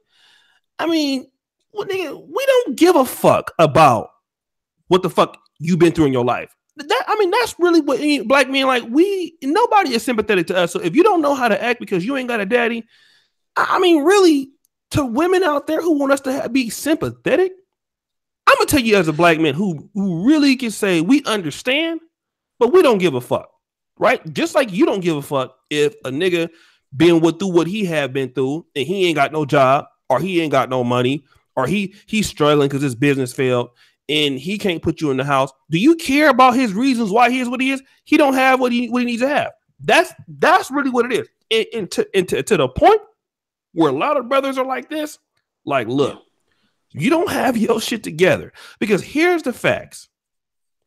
A black man, once he got his shit together, and we don't need much. We don't need that big car. You don't need that house. If you fiscal with your money a little bit, or you kind of, a little frugal, you can keep your lights on, you keep food on your table, you keep your cell phone bill paid, you got a few hundred or even $1,000 in the bank. Boy, you are doing better than a lot of niggas. And the thing about it is the door opens up. You know what I'm saying? And that's where nigga like me is at. And I'm to the point where I have very little patience. And I'm only 37. Ooh, man. I ain't got no patience. And I will tell a motherfucker, get the fuck out. You won't get out. If you don't get out, I'm calling the police on you and bitch, get the fuck out right now. Not tonight, not right, but right now. You know what I'm saying? I'm not putting up with no bullshit about what you say you're gonna do. I don't tolerate none of that motherfucking shit. You need to do what and it's as clear as day. This is how I'm rolling. Okay, I had all this shit going before I met your motherfucking ass. Okay, I was doing very well before I met you. So I'm not going to change how I've been doing shit because I met you. You need to get with the program. And this is what you need to do to get this program. And if you don't, you can get the fuck on. Because see, I'm not one of those niggas that talk like he ain't got shit popping. I'm not trying to bag. I'm a nigga that got shit popping with my life. This ain't got nothing to do with YouTube. Because I had some shit going before I came to motherfucking YouTube. If I left YouTube tomorrow, I would have shit popping. And you still, even if I was selling donuts, butt naked on the street with one sock on and one sock off with a motherfucking crip bandana tied around my ass, I would still have them saying, "You need to get with the fucking program." And that's the thing. And I don't give a fuck who don't like it. I don't take shit from no broads. You need to do what I need you to do. I need that shit like right now. And if you can't do it right now, somebody's gonna give it to me right now. It's gonna come to the point where that person might not be Lakeisha, Lolo Keisha, Taquanda, some Olukudu, her too. All you motherfuckers can get it, man. I don't be playing around with these rods. This is you. You need to do this today, right now. And I'm gonna tell you one thing. I'm gonna get my lung winded on. This is why everything that I'm doing, I don't do nothing. And shout out to my boys, right? They have channels like like Dynasty Mirror and some other people. A lot of their platforms, they do have men and women. All of my shit is men only. I really don't like dealing with women if I don't have to deal with them. Totally agree with you, because a lot of times when you have women, you bring them in, they fuck up shit, but they can't fuck my shit up. They can bring a lot of problems. You ain't fucking up my shit. To me, I believe in cut and cauterizing. Cut, cauterize, keep it moving. I'm not taking no bullshit, not at my age. And any woman bringing bullshit to me, you're gone. Like this young lady who I'm talking to, just hanging out with. She knows you bring the bullshit, it's over. I'm not wasting time with you. I'm not gonna be with her that long anyway. I'm sure of that, but still at the same time, I'm not trying to be out here, dealing with no changes. Not now. You can't bring changes my way. You can't do it. Let me You say this. come to my Let me get the house. mic to Tony. But let me just say this real quick. There are some she's look good, nice looking. There are certain things I could deal with. I could deal with a motherfucker asking me for like money if she finds what she's supposed to do. I can deal with certain things, I mean, there's certain things I'll put up with. But as far as, some disrespectful shit or talking back or all of that kind of crazy shit and snapping your fingers, I'm not putting up with that shit. But there's certain shit that, definitely, I ain't gonna sit here and act like I'm just, ultimate warrior or whatever. Niggas, you gonna put up with some shit with women anyway. That's to be expected. But you know what I mean? But yeah, that's where I'm at. Wait, what did you say, Tony? Well, I have a background in community organizing when I was young, and I have a background in law. And there's a saying in the legal industry: you take your clients how you find them. When your clients come to the door, they need a particular service, or they've been aggrieved, or they suffer a particular injury. You can't always pick an ideal client. Sometimes you have to take chicken shit and make chicken salad. That's just what I've been dealing with. And dealing with our community, W.E.B. Du Bois and the souls of Black folk talked about this great ignorance that is upon our community. And he wasn't doing it from a degrading standpoint. He was just saying that there's a great deal, there are a lot of things that go on in our community that we just don't know. Some people just don't know. Now, some people, choose to be stupid. That's a choice. Some people choose to be stupid and some people choose to be ignorant. But there is a great ignorance in terms of we just don't know. So when you're talking about women and you come across women, the reality is some of them are spiteful, disrespectful, yes. But a lot of them just don't know. And I can understand these cats saying, well, look, I don't have the time to do that. I get that. You 40-some years old or however old you are, you don't have any time for games. But if you're going to deal in the Black community, just understand the two most powerful barriers in the Black community is ignorance and inertia. And because you have ignorance and inertia in the Black community, you're going to have a lot of deformity. You're going to have a lot of problems. But from my perspective, that's your client. You take your clients how you find them, and you have to find a way to meet them where they are and get them to where you need them to be. If that ain't what you want to do, I get it. I understand that. If you don't have the time to do it, cool. But that's the situation you have.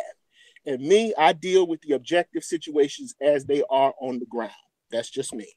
Let's go ahead, brother Aaron, real quick. Go ahead, Aaron. I mean, the brother made a good point right there, man. That's just the beast that we gotta deal with as Black men. But I'm at a stage in my life, man. I'm pushing it up into the 40s, and I don't want to deal with the bullshit no more, man.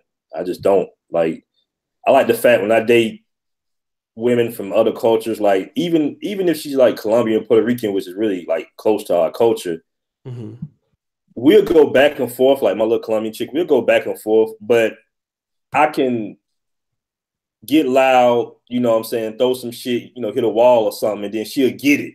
She'll let it go. I ain't got to worry about her calling the police on me or nothing. You know what I'm saying? With some of the sisters, man, it just keeps escalating and escalating and escalating until somebody got to go to jail. So that's my whole thing, man. It's just I don't have time to deal with the BS and the attitude and all the emotions and the shit test constantly and what she'll do. I don't got time for all that shit, man. But dealing with podcast brothers.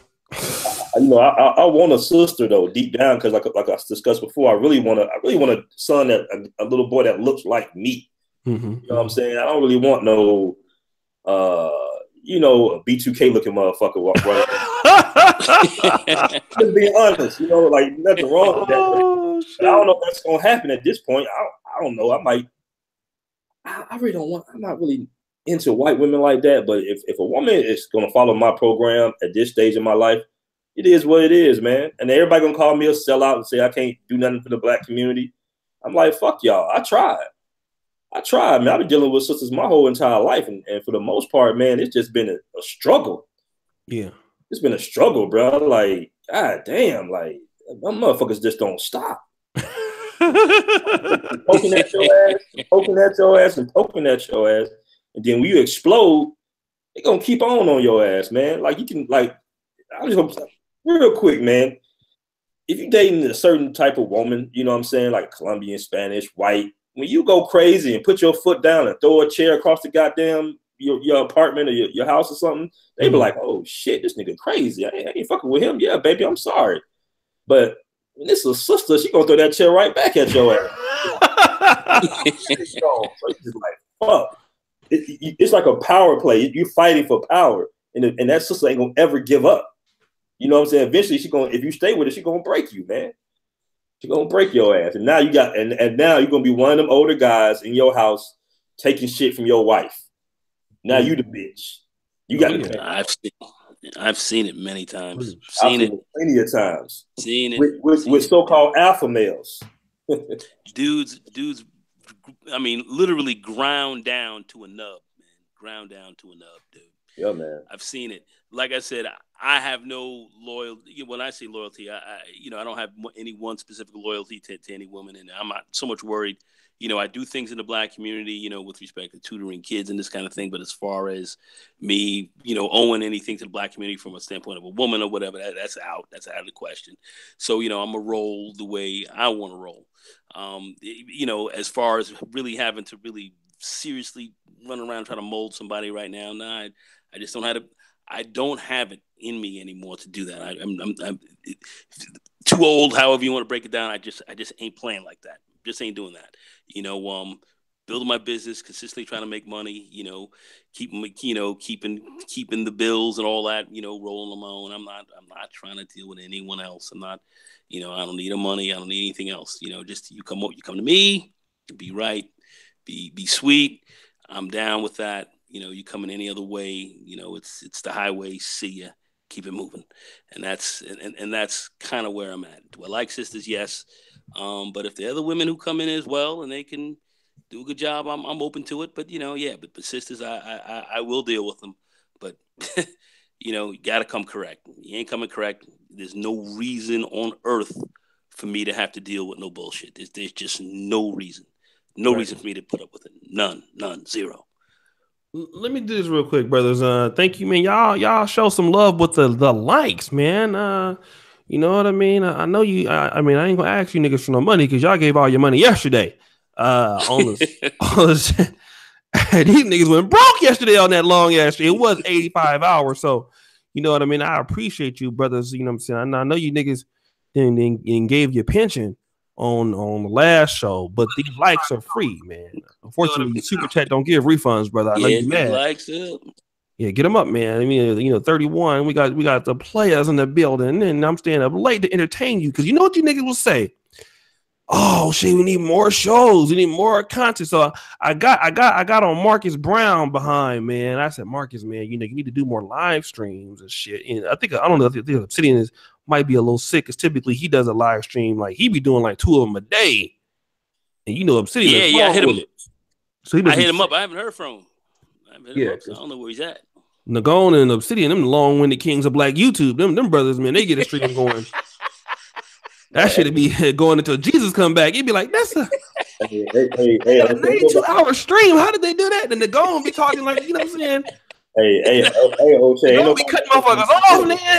Oh, yeah. Hold on, brother. Let me just get my last point in. Brothers like to talk, man. Go ahead. What's that? What you want to say, Aaron?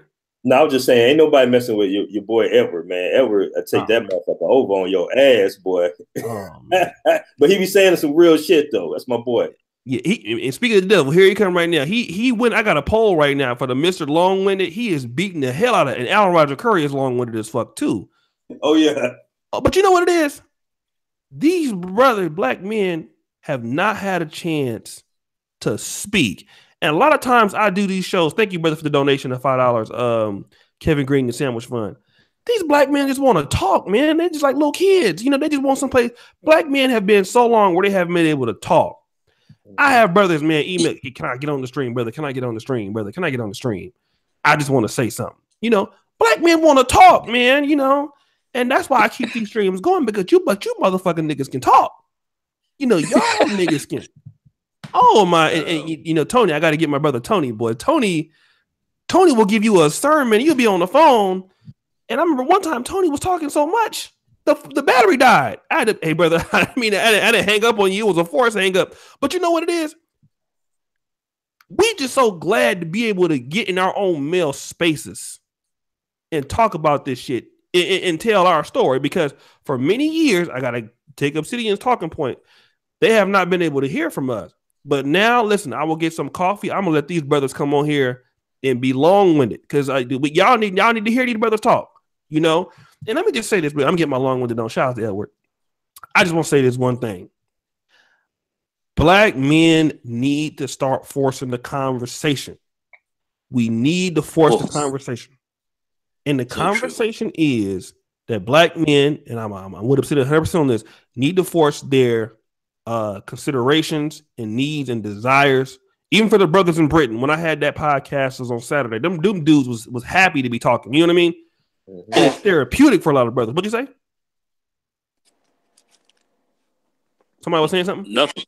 No, nothing. Go ahead. Yeah, and the thing is, we need to force the conversation to people to understand that our points of views need to be heard, especially with women, because it's always I was listening to Chrissy. I will say this. She has a good channel, and there was a video that she did where I guess it was about black female promotion, a dark skin. I think there was a dark skinned woman who was in the commercial with a white dude, and she was like, "That's still good promotion for us." And so basically, because she feels like black women are not promoted enough, and she makes her points about it. I'm not trying to address. I watch videos here in YouTube, but a lot of times I don't think what women understand with black women, it got nothing to do with about you being dark skinned or light skinned.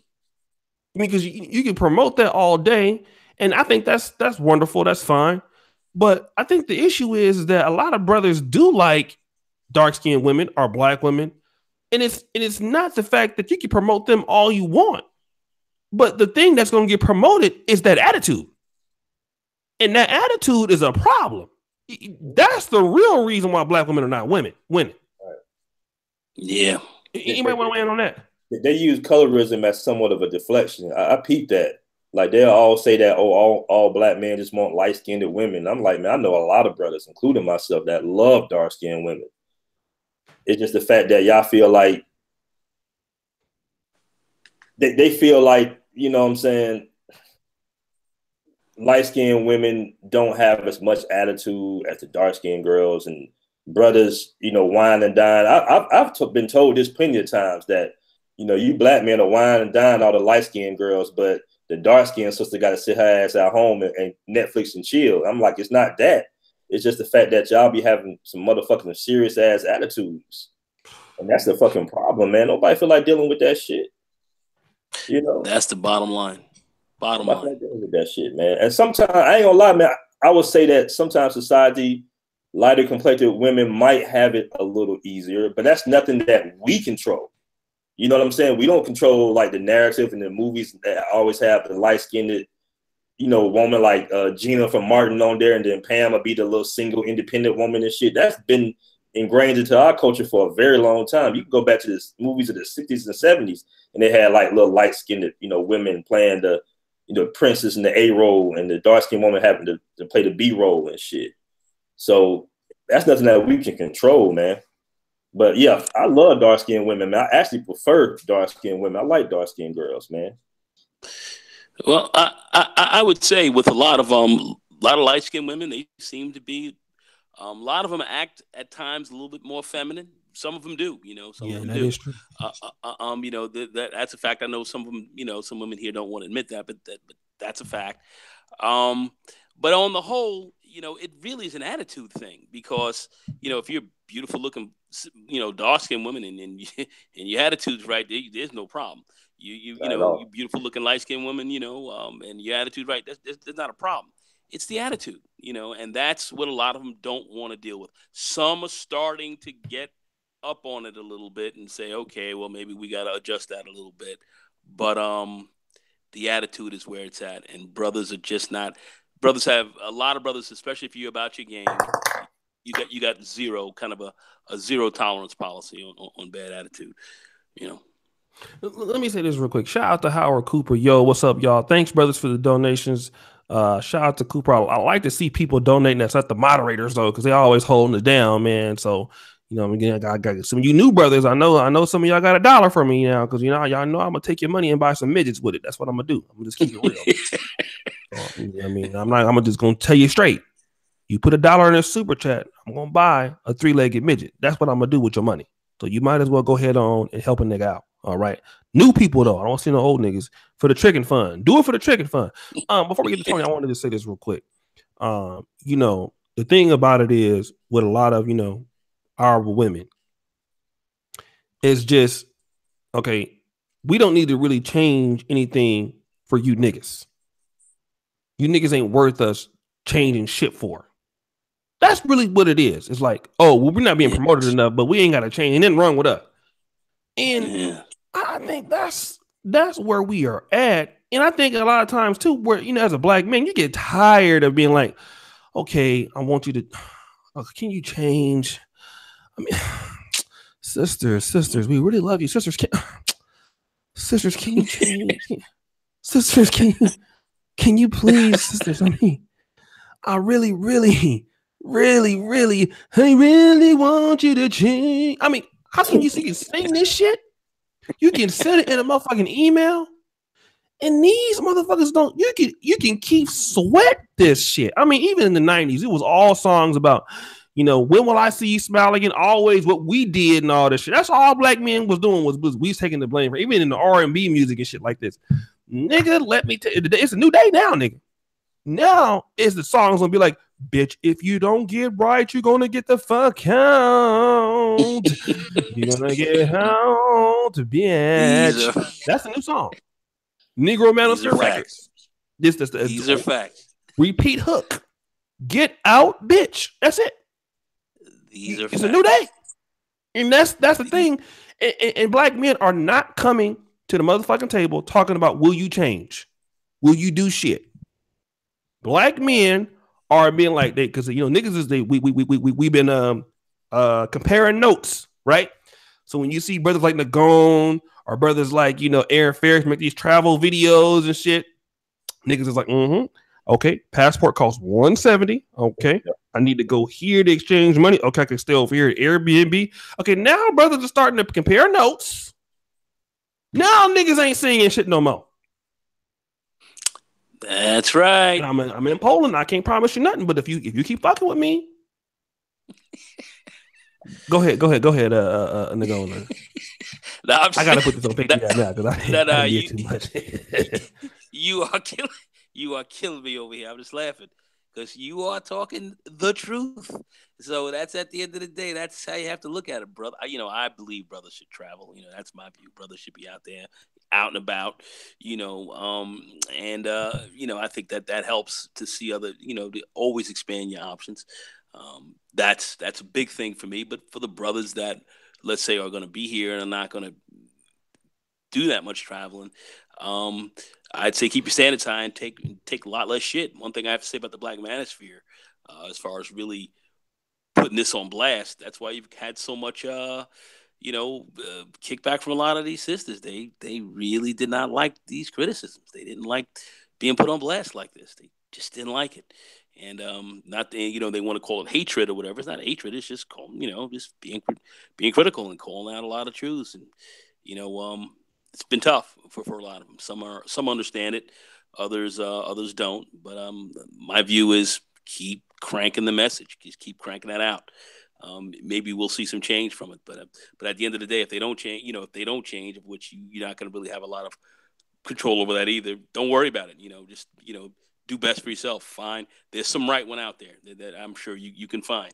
And if not, go out there and look for them elsewhere. That's my view. Don't take the bullshit. Don't sit down here and take this crap.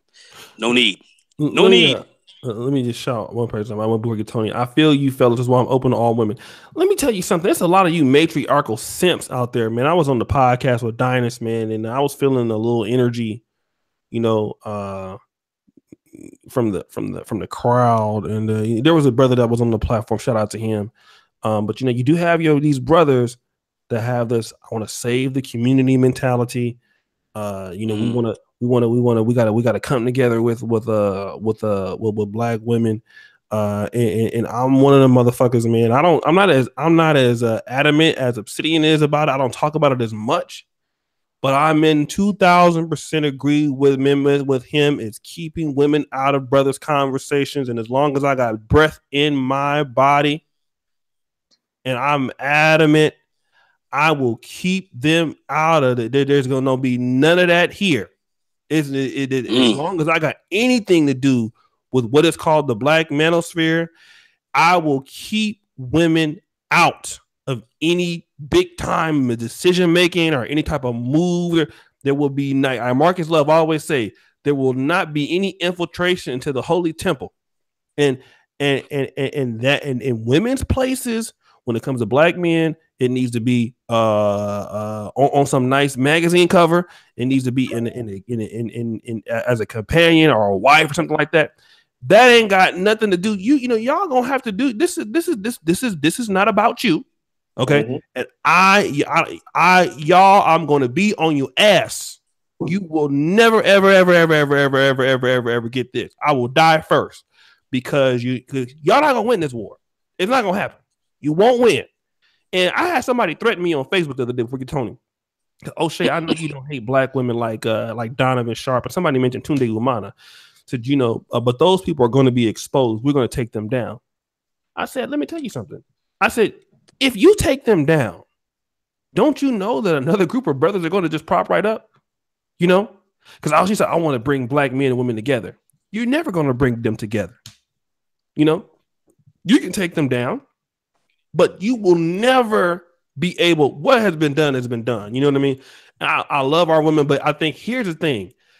Everything has to be on our terms now. That's the only way this can work. Thoroughly. It can't work on your terms. And with me, I'm a nice person, but there's no way you can do what I'm doing without being at some point an asshole. You cannot do it. And Tony will tell you, I might be a nice guy, but fearlessly when I have control of some shit, I can be dictatorship type of nigga if I need to be. And one thing that these brothers got to understand, everything is on your terms. I don't care if it's with a white woman, Asian woman, black woman, everything is on your terms. Everything should move to your beat. Because if it don't move to your beat, it's going to move to her beat. That 50-50 shit, that's a trick. Because later it's 50-50, 51-49, 60-40. Let me stop being long, but let me shout out to Dr. Deacon Eric P. and Caleb. Don't say ever use your passport. What you got to say about the Tony? Ooh, that was long, nigga. You got me beat. Man, listen, I'm trying to get my alone, man. And you need to tell people you asked for my sermon, nigga. I didn't volunteer it. Now you asked for it. I did ask for it. Okay. All right. I'm gonna ask for it again, and I'm gonna come back and say you was long with it. Because I ain't shit. Okay, two things, man. Women do what you allow them to do, and I think it comes down to temperament. I am the only son of two incredible parents that have been married for 55 years. 55 years. And there has been times when I've witnessed my mother challenge my father. She never won one single challenge. I can remember one instance when he had just worked 16 hours and she started in with that mouth. He said, look, shut up. I don't feel like hearing that shit. She kept going, ying, ying, ying. He said, shut up. Don't let me raise up. If I raise up, I'm coming across your head. I don't feel like hearing that shit. She kept pushing. He came out the bed. She shot out the house into the street. And needless to say, she knew to calm down. And now today, one can't make a move without the other one. And they so tight, I find myself asking God to be merciful that if he gonna take one of them, to take both of them, because if one of them go before the other one ain't gonna be around very long. So I say that to say this: it depends on your temperament. If you don't have the temperament to deal with that, I understand. I get it.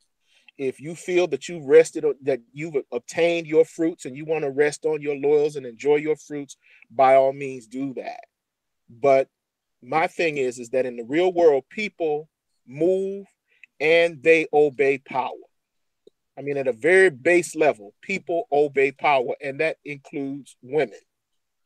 Women Hmm. will bow and women will, uh, defer to power. If you do not have any power or you're not willing to exercise any, especially black women, they ain't gonna listen to shit you have to say. Period. If you don't have the power to enforce what you want, they are not going to give you the motherfucking time of day. That's just how it is. And when you say keep women out of our spaces, you have the power to keep women out of our spaces. So when they come in, they're gonna come in and they're going to act accordingly. They're gonna come in, they're gonna acquiesce, they're gonna, act as they should. They're gonna behave the way they supposed to. Why? Because you have the power to exclude them. There's a saying that power is the greatest aphrodisiac. And I believe that. I really believe that. If you're going to get the most hard-headed, stubborn, disrespectful women to do anything, you have to have some power involved in that transaction. If you have no power involved in that transaction, go to Brazil, go to Bogota, go to Ethiopia, go wherever you want to go. But if you don't have that type of power, you will not be able to deal with black women successfully. Now, again, I've said that the Pookie, and I've said this on Mac City podcast, Pookie and Ray Ray are able to do that because see, Pookie and Ray Ray ain't finna go back and forth with them. Pookie and Ray Ray gonna slap the hell out of them. That's just what they do. But that to them is a form of power. That aggression and that violence is a form of power. Women listen to men with power, and if you don't have it, they deaf mutes. Sorry, that's just the way the game is played. Hmm. So let me ask you real quick, Tony. How do these brothers get power then? Well, first of all, you have to, it's not any grand scheme of things. You have to lay down how you want to be treated. And you have to want respect more than you want they pussy. You have to want respect more than you want to sleep with them. And if you lay down rules, regulations, and guidelines and tell them you will not compromise on that, you have to be willing to lose them. If you're not willing to lose them, you'll never keep them. Okay, so Tony, does the finances have anything to do with that? Like, if Of course, finances has something to do with it. Of course, hey, I'm a trick. Of course. So yes, but finances alone will not have anything to do with that. See, that's the mistake. See, tricking is entertainment, and money and economics is a form of power. But to a lot of black women, I was listening to Master Yao, and he was talking about a specific female type. He calls them the acculturated prostitute, where everything is about the dollar. Everything is about the dollar. So yes, economic power, but to a lot of black women, they see you as a rich trick. You got money, but they see you as a rich trick. And it's a danger in being seen as a rich trick, because to a certain group of black women, especially to the ones I deal with, you're food to them, you see. And they will set you up for the nigga that is combing their head. They will set you up for the nigga that is pulling it on back. So economics is a form of power, but that must be combined with some type of rule, regulation, or guidelines. Again, as I said earlier, domestic discipline relationships.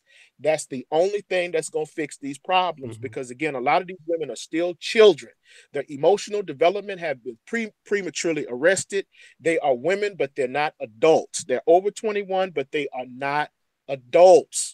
So it's like if you give a kid $100, when he comes back to you, guess what? He's not gonna want a $10 bill anymore. Nigga, what's this? You giving me 10? Nigga, where's the hunt? Come on with the bill. You giving me $5? You giving me $1? Where that bill at, nigga? You see what I'm saying? That's what she wants now. So now what you've done is you've spoiled her, because although you've given her money, but you've not given her no rules, regulations, and guidelines. You just gave her money. So now she's trying to find a way to get that money away from you, and she still doesn't respect you. So you have to have some backbone, even with economic power, period. Yeah, there's no question about that. You got to definitely lay down the law to them. A lot of these women do want to be disciplined. A lot of them do want to be spanked. That does exist. I cannot deny that definitely exists. But I would also say to a lot You of have a brothers too. I would also say to a lot of brothers also, because brother, I'm totally with you on a lot of what you're saying there. But I will say this as well, brothers out there, get your passports ready. Make sure you got those going as well. Work Well, far be it from me yourself to to this tell here. anyone they can't go anywhere. If that's what you want to do, go enjoy yourself. Because I'm gonna get me a passport. But here's the thing: I leave them where I found them. That's it. So I'm not gonna dare bring you back here. So the thing is, if that's what you want to do, that's what you want to do. But see, for Yeah. me, I'm kind of I'm not balling out of control like O'Shea. So I got to make $75 work for me. I got to make $75 work for me. Ain't that a bitch? So that's just what I do. So I get my 75 and I go up the block, and that's just what There it you is. go. There you go. No, no, I agree with you, Because man. I mean, listen, because the thing I is, agree. I mean, it's like this. I'm going 2,000 miles for some hood pussy. That's what I'm doing. I can deal with a hood bitch that's 2 miles I away, don't know. or I could get a passport and deal with a hood bitch 2,000 miles away. So, I mean, to me, it's the same difference. But if I want to go and experience that culture and experience some rare pussy, and and put another notch in my power trick degree, okay, that's fine. I'll do that. But I'm under no illusion. I know what it is. It's entertainment. That's all it is. But it's a shorter It all trip up the block.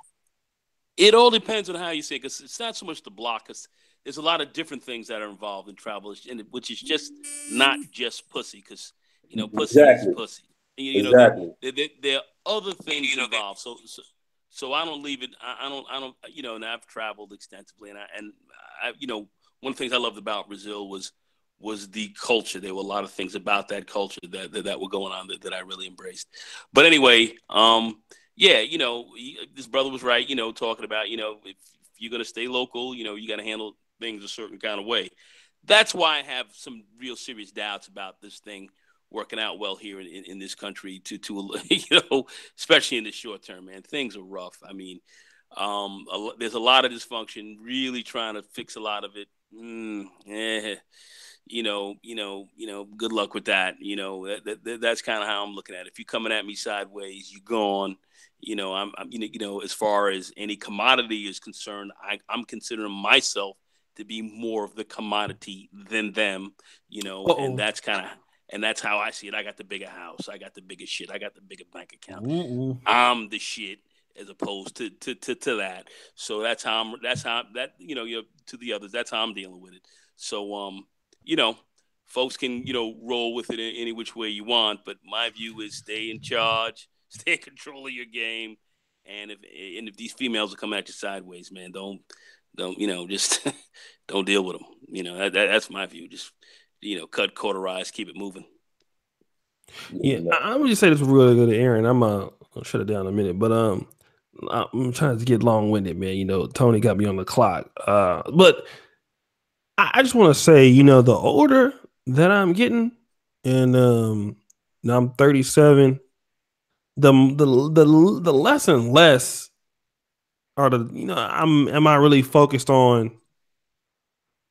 I mean, like, the more you start living alone by yourself, the more you want it to stay that way. That's what I'm figuring out. So true, so true. I like having sometimes I have my drawers out on the floor and shit. I know that's fucked up, but I'm like, I like throwing my shit everywhere. Sometime I don't want no, somebody pick up your stuff, right? Bitch, I pick it up when I get ready. You know what I mean? And the older that you get, especially if you been with a lot of chicks, it starts to be not as exciting. You know what I mean? Because you kind of been there, you kind of done that. And you start to weigh the benefit. You start to weigh the benefits. Okay, well then, because if you move a woman in your house, okay, for the first few weeks, it's a lot of nonstop fucking and sucking and shit like that. But then, you start to see a lot of shit, like, okay, this motherfucker ain't got no money for real. She got problems. I gave her $300 and she spent it already. I mean, like, just stupid shit like this. You know what I'm saying? That you start to really, like Tony was saying, I left them where I found them. And that's kind of where a lot of brothers are kind of going with that situation. Just like, look, all right, but I come over there every now and then to the DR. I come over there with the community with the holy oil, put it on your booty real quick. You know what I mean?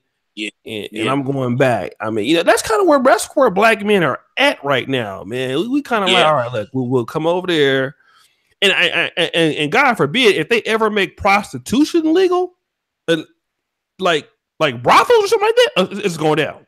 It's going down. It's going down. The marriage will end. You will see that. You will see that institution end up in here. And I'm for that too. I'm for prostitution. That's something I want to see happen before I die. So I mean, to be honest, man, there's really not really anything that women can really do for us. I know they'll say the same thing about us, and they know they probably could be right, but that DR flight is real close, and that a lot DR of times 3 hours. 3 hours. And a lot of times, you can, if you take like 2 or 3 vacations a year, a nigga can save up every 4 months and just go on a week. Like I went to Brazil, and this is gonna go on Patreon anyway. But there's a spot called you ever been in Nagone? It's called the 4x4 Quattro Quattro. Cuatro por cuatro. Oh, shout out to Aaron. He told me about that. What happened to Tony? He left. Yeah, I think he's gone. Yeah, shout out to my buddy Tony, man. So yeah, Quattro, man. Cuatro por cuatro. You been there before, Nagone? Claro. Of course. I mean, once you do something like that, and shout out to my man Aaron. Not that I went there, but somebody who like me went there. What do you got a girlfriend for? I mean, you understand what I'm saying? Like, after that experience, you just go into a place and there's a bunch of butt naked bitches. Mm-hmm. And you can be like, turn around, I don't want you. You know what? Give me all 3 of y'all. You know what I'm saying? Oh, second. Did you ever hear of did you ever go to the one Centauros? I did go there. Hear that one? I went there. That one's more expensive, but it's the chicks is too. I got a story about that on Patreon. It was like, I think it was like 160 reals for me to get in there, something like that. And I didn't like that one in comparison to the other one. The other one was better. Well, when I first went down, and I had been going down a couple of years, and I had never gone into that spot. I had never gone into any one of those, and I had a friend take me in. And I went into Centauros, and I took a look. In Ipanema Beach, right? Yeah, right around Ipanema. You got that. You hit that right in the head. And I saw some of the most ridiculous stuff I'd ever seen in my life. I was like, what? And then I started to look as to what was the divorce rate in married instead of living together, but the rate right here, and their divorce rate was about 20% compared to our 50%. And I sat there and said, damn, what's the issue? I actually thought from that point, I was like, because I used to see a lot of them guys coming to Centauros, and they would be, a lot of them were engineers, and because you had to have a decent job to come in and hang out in there for a minute. But a lot of those guys are married men. They were going in there, and I just knew if they had a problem with the wives, or the wives was coming in to I ain't banging you for this week or something else like that, they had something to lay off on, and they come back. It's just a part of their culture. So it kind of kept the tensions down. It kept a lot of tension down. And I think they kind of had a more basic a realistic understanding of that than what we have here. Then again, the Victorian era and that kind of stuff, the Victorians had a big influence here in the United States where it wasn't down there. So there's some slightly different mores, if you will. But I did think that was helpful as to what kept men from not going crazy. Every now and again, they could walk up there and you could roll up on a 10, literally a 10, anytime you wanted, and you wouldn't have a problem. You can go home and, if things were rough, maybe that could help smooth things out a little bit. That's the only thing I could say. They had that cultura of termas, like they said, of the thermos, and that's what I believe kept a lot of tensions down, and that's just a part of their culture. And they divorce less. It is what it is. And it was so.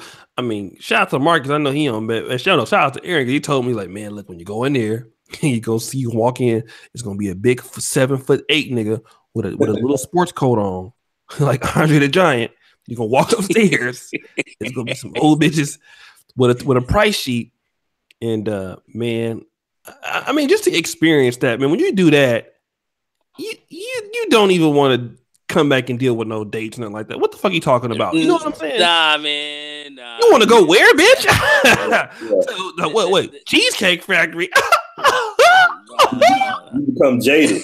You just went from a Bentley to a Pugo or something, man. You know, it's not the same thing. But I do want to say this real quick, man. As far as, you know, guys with the traveling, and this is for my brothers who haven't really traveled like that. The women, the beautiful women, is almost like just a bonus. It's a backdrop. What it really is, man, is when you coming from a matriarchy and then you fly into a patriarchy, you will real quickly realize that, you know, everything changes. Everything kind of flips back upside down. That's not to say that these countries don't have their problems, but it's just really refreshing to see, you know, dime pieces all over the place, and like nobody's really like, you know what I'm saying? Like they know their place basically. They respect you as a man moreover than you being respected here in the West. So when brothers travel, man, it's just refreshing to you know, you really just chopping up with other brothers. You're talking with, you know, guys that's successful, because when you travel, man, it's somewhat of a Pookie and Ray Ray filter, you know, because Pookie and Ray Ray, they ain't gonna make it down there. You know what I'm saying? So you dealing with successful brothers that's being progressive and understand. And I think me and Marcus spoke about this earlier. What would have happened if them Europeans never left Europe in the 1400s, man?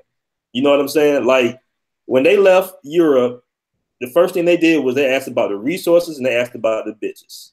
So when you travel, it's going to be natural for a man to want to partake in the women of that culture. The women in Brazil are beautiful. The women in South America, Africa, all over the world are gorgeous. But that's not the main focus of why brothers is traveling, because that wasn't my main focus of traveling. When I travel, I'll be looking at real estate.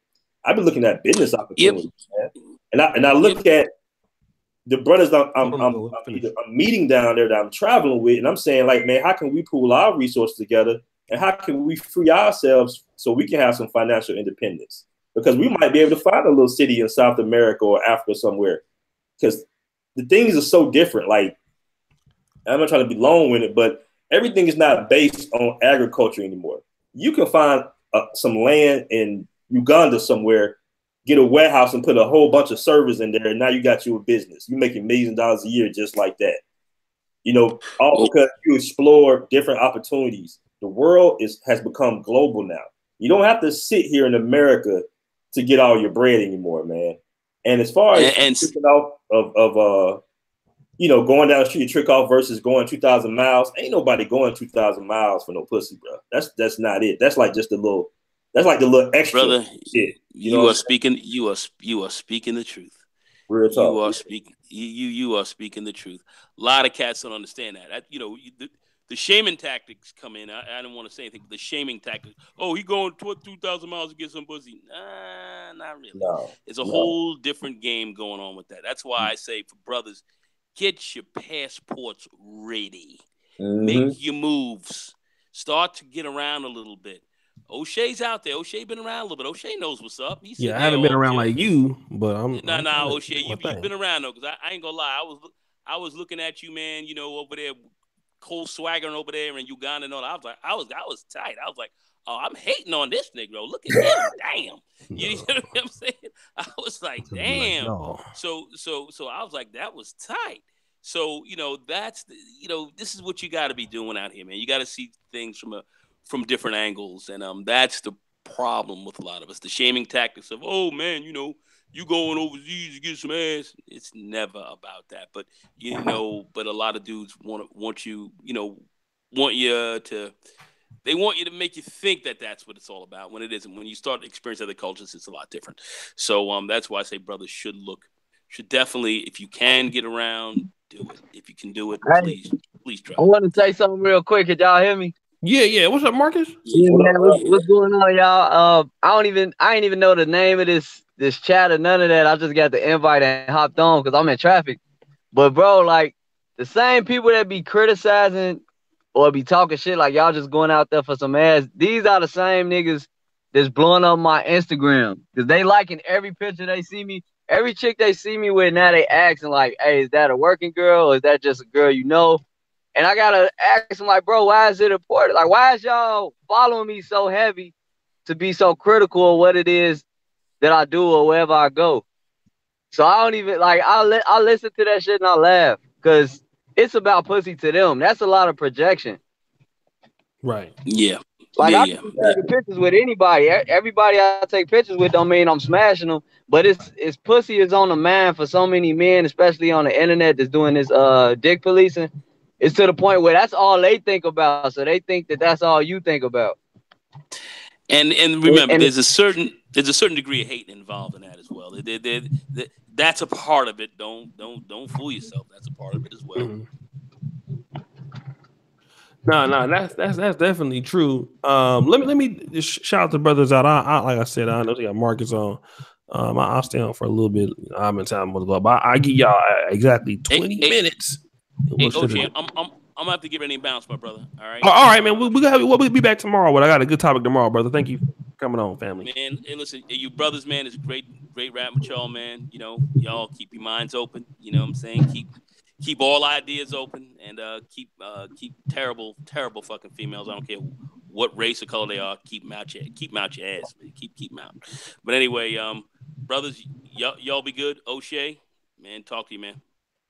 All right. Peace, bro. All right, brother. Shout out to Bro. Green Machine, Women in the U.S. Jack in the World and Race, King Chad, Men Sharper Men. Keep the conversation going, brother. Thank you so much, Eric P. A 2-piece coming from the Dr. Deacon Eric P. Fast O'Shea.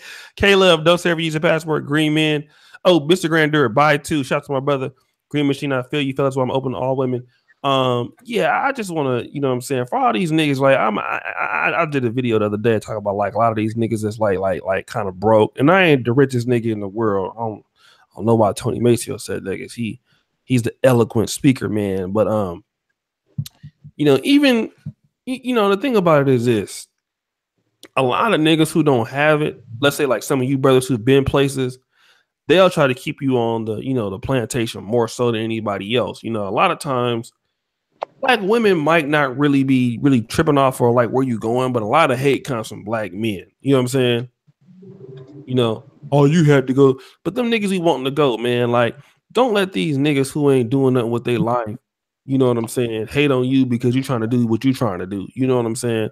Aaron, did you know, you want to talk about that a little bit, brother? Yeah, man. Like just that.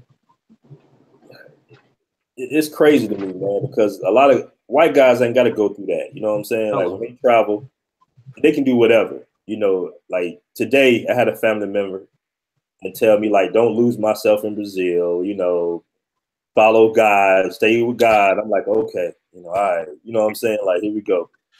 But that's just understandable. It's like, why when black men travel, it's like, thing we do that's kind of like positive, that's going to help empower us. You realize like the world got an issue with that, man. Mm-hmm. And it's funny because you never thought you would hear it from other brothers, though.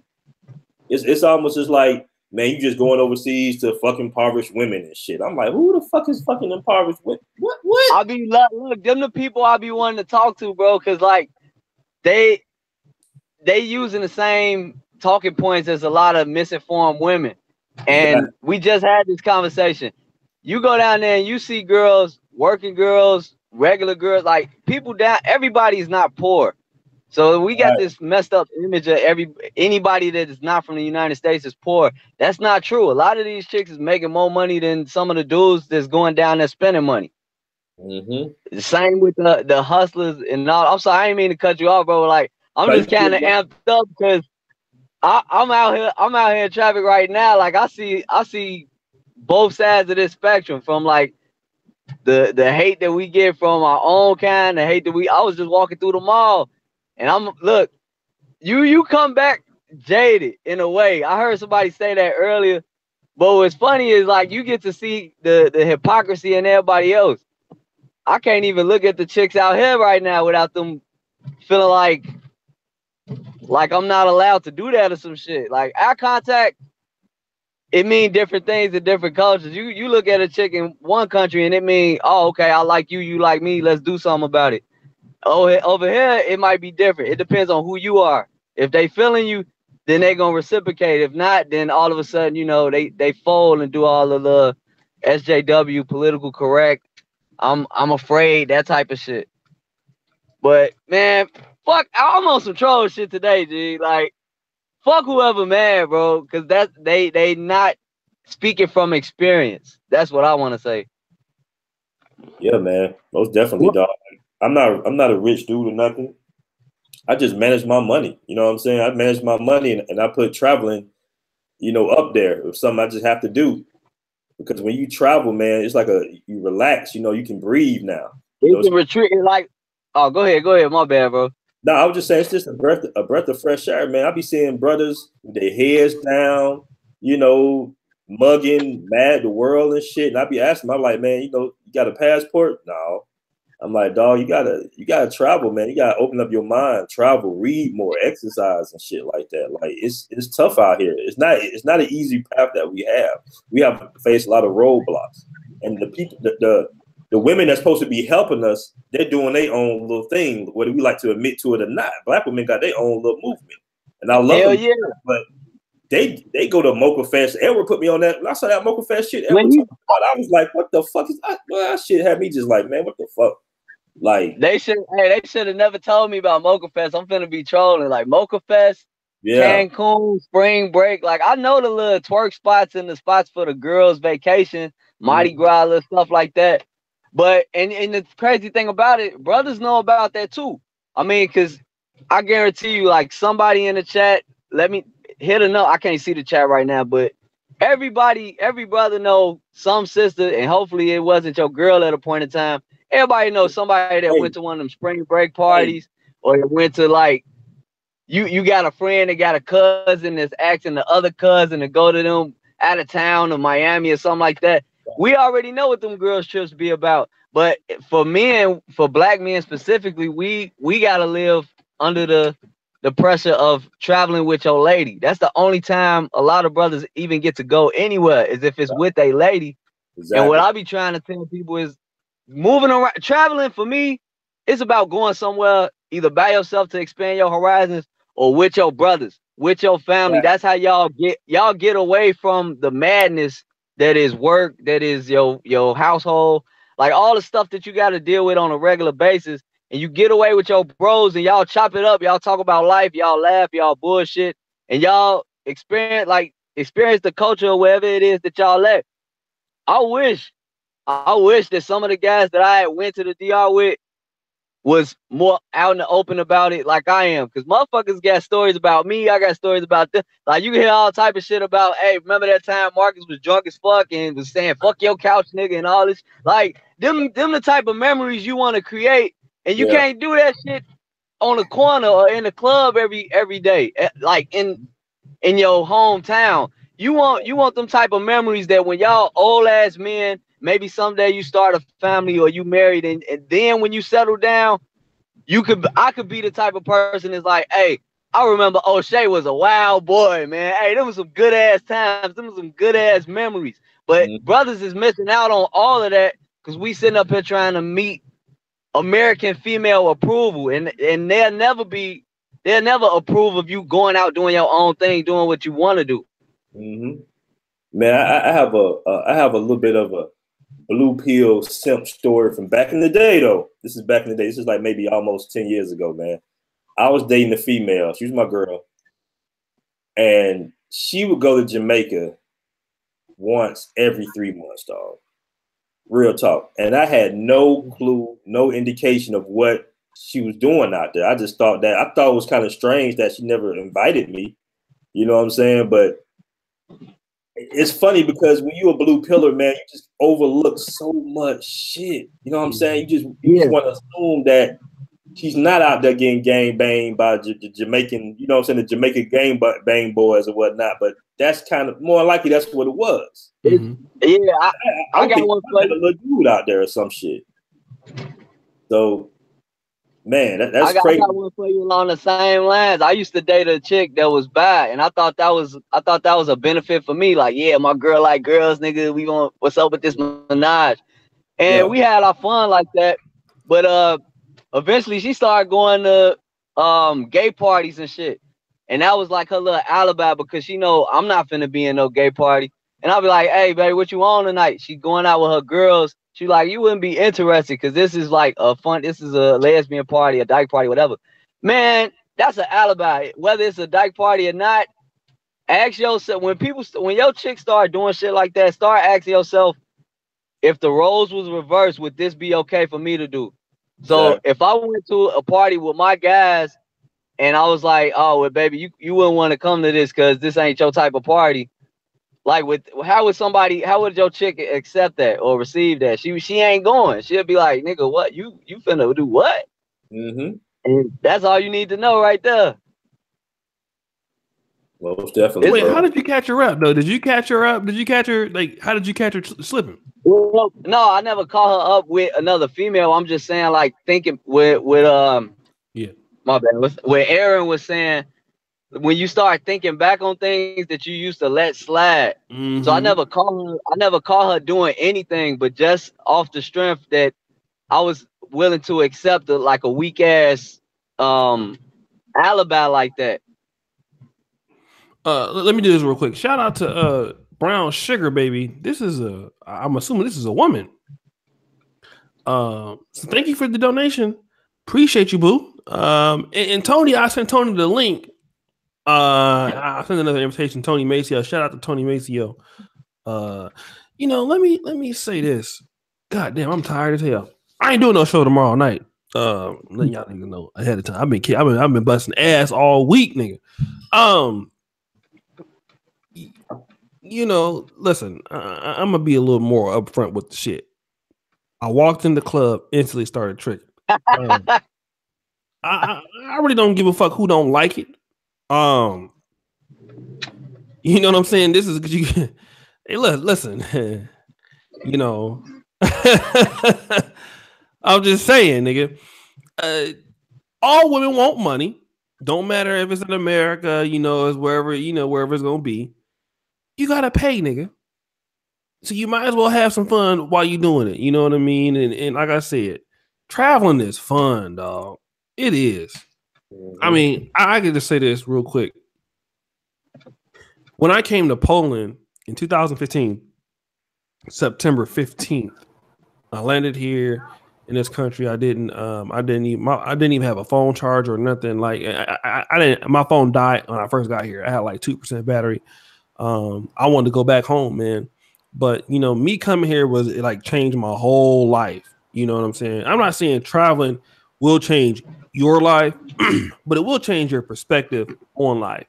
And a lot of times when you get in that rat race of just living in the same situation, like I even had a brother, man, that's been watching. He was in your chat today. I interviewed a brother that was paralyzed today. Did you guys see that interview? No, I was talking on my little chat all day. I meant to get over to your live, and they was just, I had Edward over there talking, and that just went on and on. Yeah. I'm gonna have to catch the replay. The dude told me on the channel today, his name is Tony International. He said, man, when I came across your vlog in Uganda, it's inspired me, and like I'm paralyzed. You got me wanting to do YouTube videos and get out and travel. I haven't walked for 26 years. I mean, this is a dude that hasn't walked for. That's been dealing with depression, and now this dude is like, man, look, I want to get out and try. I want to get out and meet people. I want to, you know what I'm saying? That's his dream. You know what I'm saying? It's just, brothers need to just do different things, man, and just be happy in life. You know what I'm saying? A lot of black men are just not happy. They're not happy where they're at. And even though a lot of them make a lot of money, make good money, and still not happy, you brothers need to enjoy your lives, man, and enjoy, what you need to do for you. Is Tony back yet? There go Tony. What's up, Tony? Hey, what's happening? I do think that brothers need to travel. I do, because I got a chance to travel when I was in the military. As I said before, traveling was tricking without a passport. So, I do think brothers do need to broaden their horizon. The only thing I've said is just be honest about what it is most of the time. Right. And I said before in a podcast, a lot of brothers out there are starved for affection. They're starved for affection and they're starved for validation. Nothing wrong with that, but that's just the way it is. Because the thing is, I hear a lot of brothers say, well, the women over there are different. I said, well, if you understood the culture and the society over there, those societies are still patriarchal. So, in the Asian countries, if women get out of line, if a foreigner reports that a female did something out of pocket, the police don't mind riding on her ass and stomping her in the wine. You see what I'm saying? So they are encouraged to be submissive. They are encouraged to be deferential. They're encouraged to be passive. They're encouraged to be, welcoming. So my thing has always been, if that's what you want to do, I've never been one to knock anybody from anything. I just say be honest about what you're doing, because we all know what's happening. But just be honest about what you're doing and be honest about what's going on. Don't lie to yourself. Don't lie to thine own self, be true. Don't lie to yourself. Just see everything for what it is. But if you want to expand your horizons, go and do that.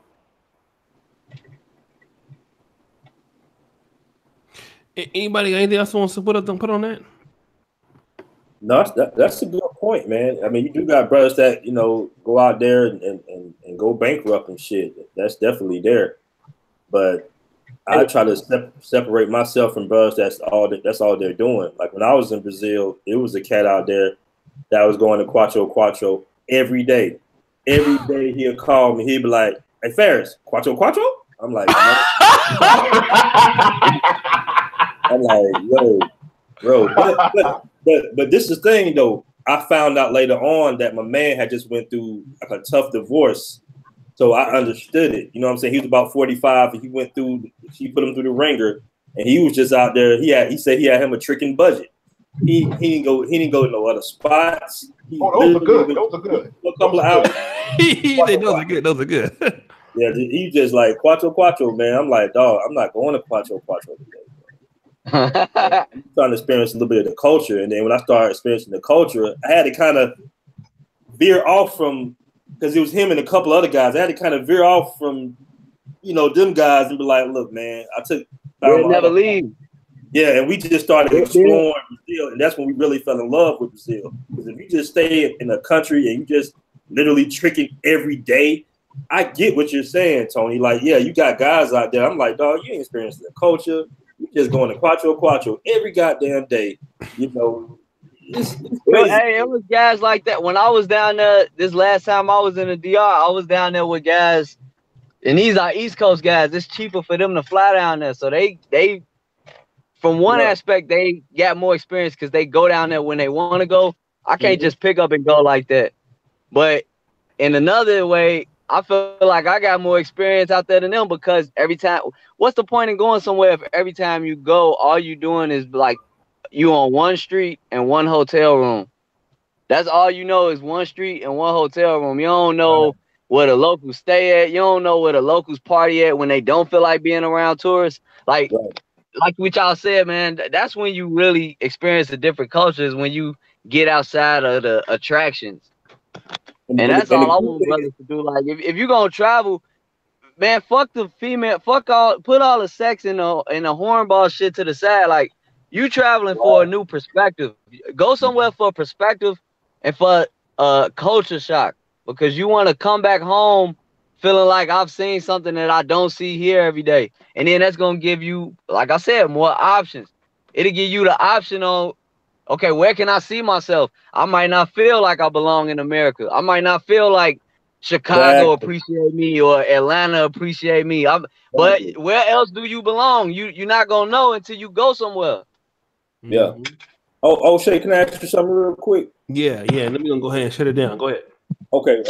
When you was in Brazil, man, was you shocked that it was that amount of blacks down there? Because when I got to, I knew it was a lot of black people, but I didn't know it was almost all black people. I was I wasn't necessarily shocked that it was so many blacks, but I was shocked that it was like blacks that just didn't speak no English and spoke Portuguese. That was like I knew it was gonna be a lot of blacks, but then when like they didn't speak no English and it was just all Portuguese, that's what shocked the fuck out of me. Yeah, yeah. Like people who look just like you that speak absolutely no English. Like I think that's more of a culture shock than anything. Mm-hmm. Yeah, man. Cause you just like this, like Earl down the street. What up, Leroy? What nigga? What? Yeah. You walk up, hey brother, where's the collard green shack at? Yeah. Wait, nigga, what? And that's what be the shocker. I think that's all. I'm actually about to do a vlog tomorrow, or I met this girl from Nigeria. Mm-hmm. Sorry, Ukraine. She's Nigerian and Ukrainian. She speaks no English, just Russian. So I when we went to like a coffee place and we were just talking, and we had to talk through translator. That's crazy. And she looked just like Keisha or somebody. You know what'd you say? Is it kind of difficult? Because when I was going on my little dates in Brazil, it was kind of relief that I didn't know what that bitch was saying. You know what I'm saying? It was just like, you know, because you're gonna be able to communicate. You're gonna figure it out. And I know it can be a little frustrating, but at the same time, it was kind of like pleasurable to not know what she's saying. Like, because when you fucking, that's different. But you know, when you having coffee, it's like, you know, when you fucking, you don't really give a damn. You know, because when you fucking, you ain't translating no way. But ooh ah, that's universal. Right. It's not till after you fucking when you laying down, and that's when you start translate. Was that did good? Yeah. That's what's up, man. You love this dick, don't you, bitch? She don't even know what you're saying. Yeah, I'll type of shit to her. Hey, but hey, O'Shea, she might be saying the same thing to you. Like, I'm about to get this nigga. You know what I'm saying? You don't know what she's saying. I don't know. I don't think I'm ever going to go. I mean, I don't know if I was really. I don't know if I'd really ever go back to Brazil though. To be honest, I'm not really crazy about it. But let me do this real quick, man. It's 4:11. I do have to be in class at about 9, and so I gotta at least get 3 hours of sleep. So. Gotcha. You know what I'm saying? I'm on a different time zone to y'all, unfortunately, man. But you know, I'll do another show. I got a show with Lucario tomorrow. I'll do one show with Lucario, but I'll come back with a group panel on Wednesday. Everybody, man, like, you know, I gotta get out here. Y'all know I gotta watch my porn at least before I go to bed. You know, I gotta get my swerve on. But thanks for everybody listening, man. I am gonna take this off and put it on Patreon because I was getting a little loose tonight. But everybody, you know, go ahead and close this out. Aaron, let everybody know where they can find you at. Play out. Oh, yeah, you can just go to my YouTube channel, man, Aaron Ferris. I also have a travel blog, blackmentravels.com, and I have a travel group on Facebook, Black Men Travels, and I'm a moderator in the Black Man's Option, so that's where you can find me. All right, and shout out to the, you know, they got a little trip coming. I mean, the Charles Tyler Beach Party. You know what I'm saying? I don't know if I'll be able to make that one in November, you know what I mean? But I'll try to make it. Marcus, man, you've been putting in work, man. So I told you, man, you did them streams. You did like 5 hours. That was all Edward, huh? Yeah, it was, but now I'm learning, bro. I'm learning, and I gotta say, man, much respect to you for what you do, because it look easy, but it ain't easy in terms of like moderating and calling people, seeing if they want to hop on and all. Like managing time, that's a job in and of itself, let alone keeping the conversation going. So, man, bro, you doing it. Yeah, man, these streams are hard, man. So shout out to you and Tony Maceo, man. You know did you get your did you finally get your the plaque? Yeah, I got it. It's hanging on the wall, player. I got it. It's hanging on the wall. They might give you a discount when you need 75, man. You just show them that, and they might bring it down to $74.99, player. Yeah, I'm gonna try to get them to 70, but you know, ain't no guarantee. But you can find me at Max City Limits, Max City Radio Limits, or Max City Limits on YouTube, with my good brother and my partner in crime, my comrade in corruption, Fat Mac. You can find me also on my channel, which is Power and Strategy, 40% less niggardry on that channel. You can also catch me. I have a blog, poweredstrategy.com, online, and that's where you can find me at, man. So shout out to everybody on the panel. It was good, conversing with brothers and getting different perspectives. Yo, Almighty Triple A. He been talking about my glasses with his fat ass, man. He said, your glasses make you an incel, nigga. I said, oh, that's cute, huh? Motherfucker. Hey, I got something for your ass. You keep on with the roasting, nigga. You're barking up the wrong tree, player. You're on the right tree, pimping. I'm letting you know, nigga. One more time, nigga. But nah, shout out to Fat Mac, Almighty Triple XL. My favorite podcast is Mag City Limits, man. It was such a good such a great podcast. I had to give him the Editor's Choice Award, man. I love that podcast. I listened to that podcast. Like, I went around all my data in Uganda when I binged. I listened. I love that podcast. It's the best podcast in Black YouTube. So thank you, brothers, again, man. I just appreciate you guys, for what you guys do.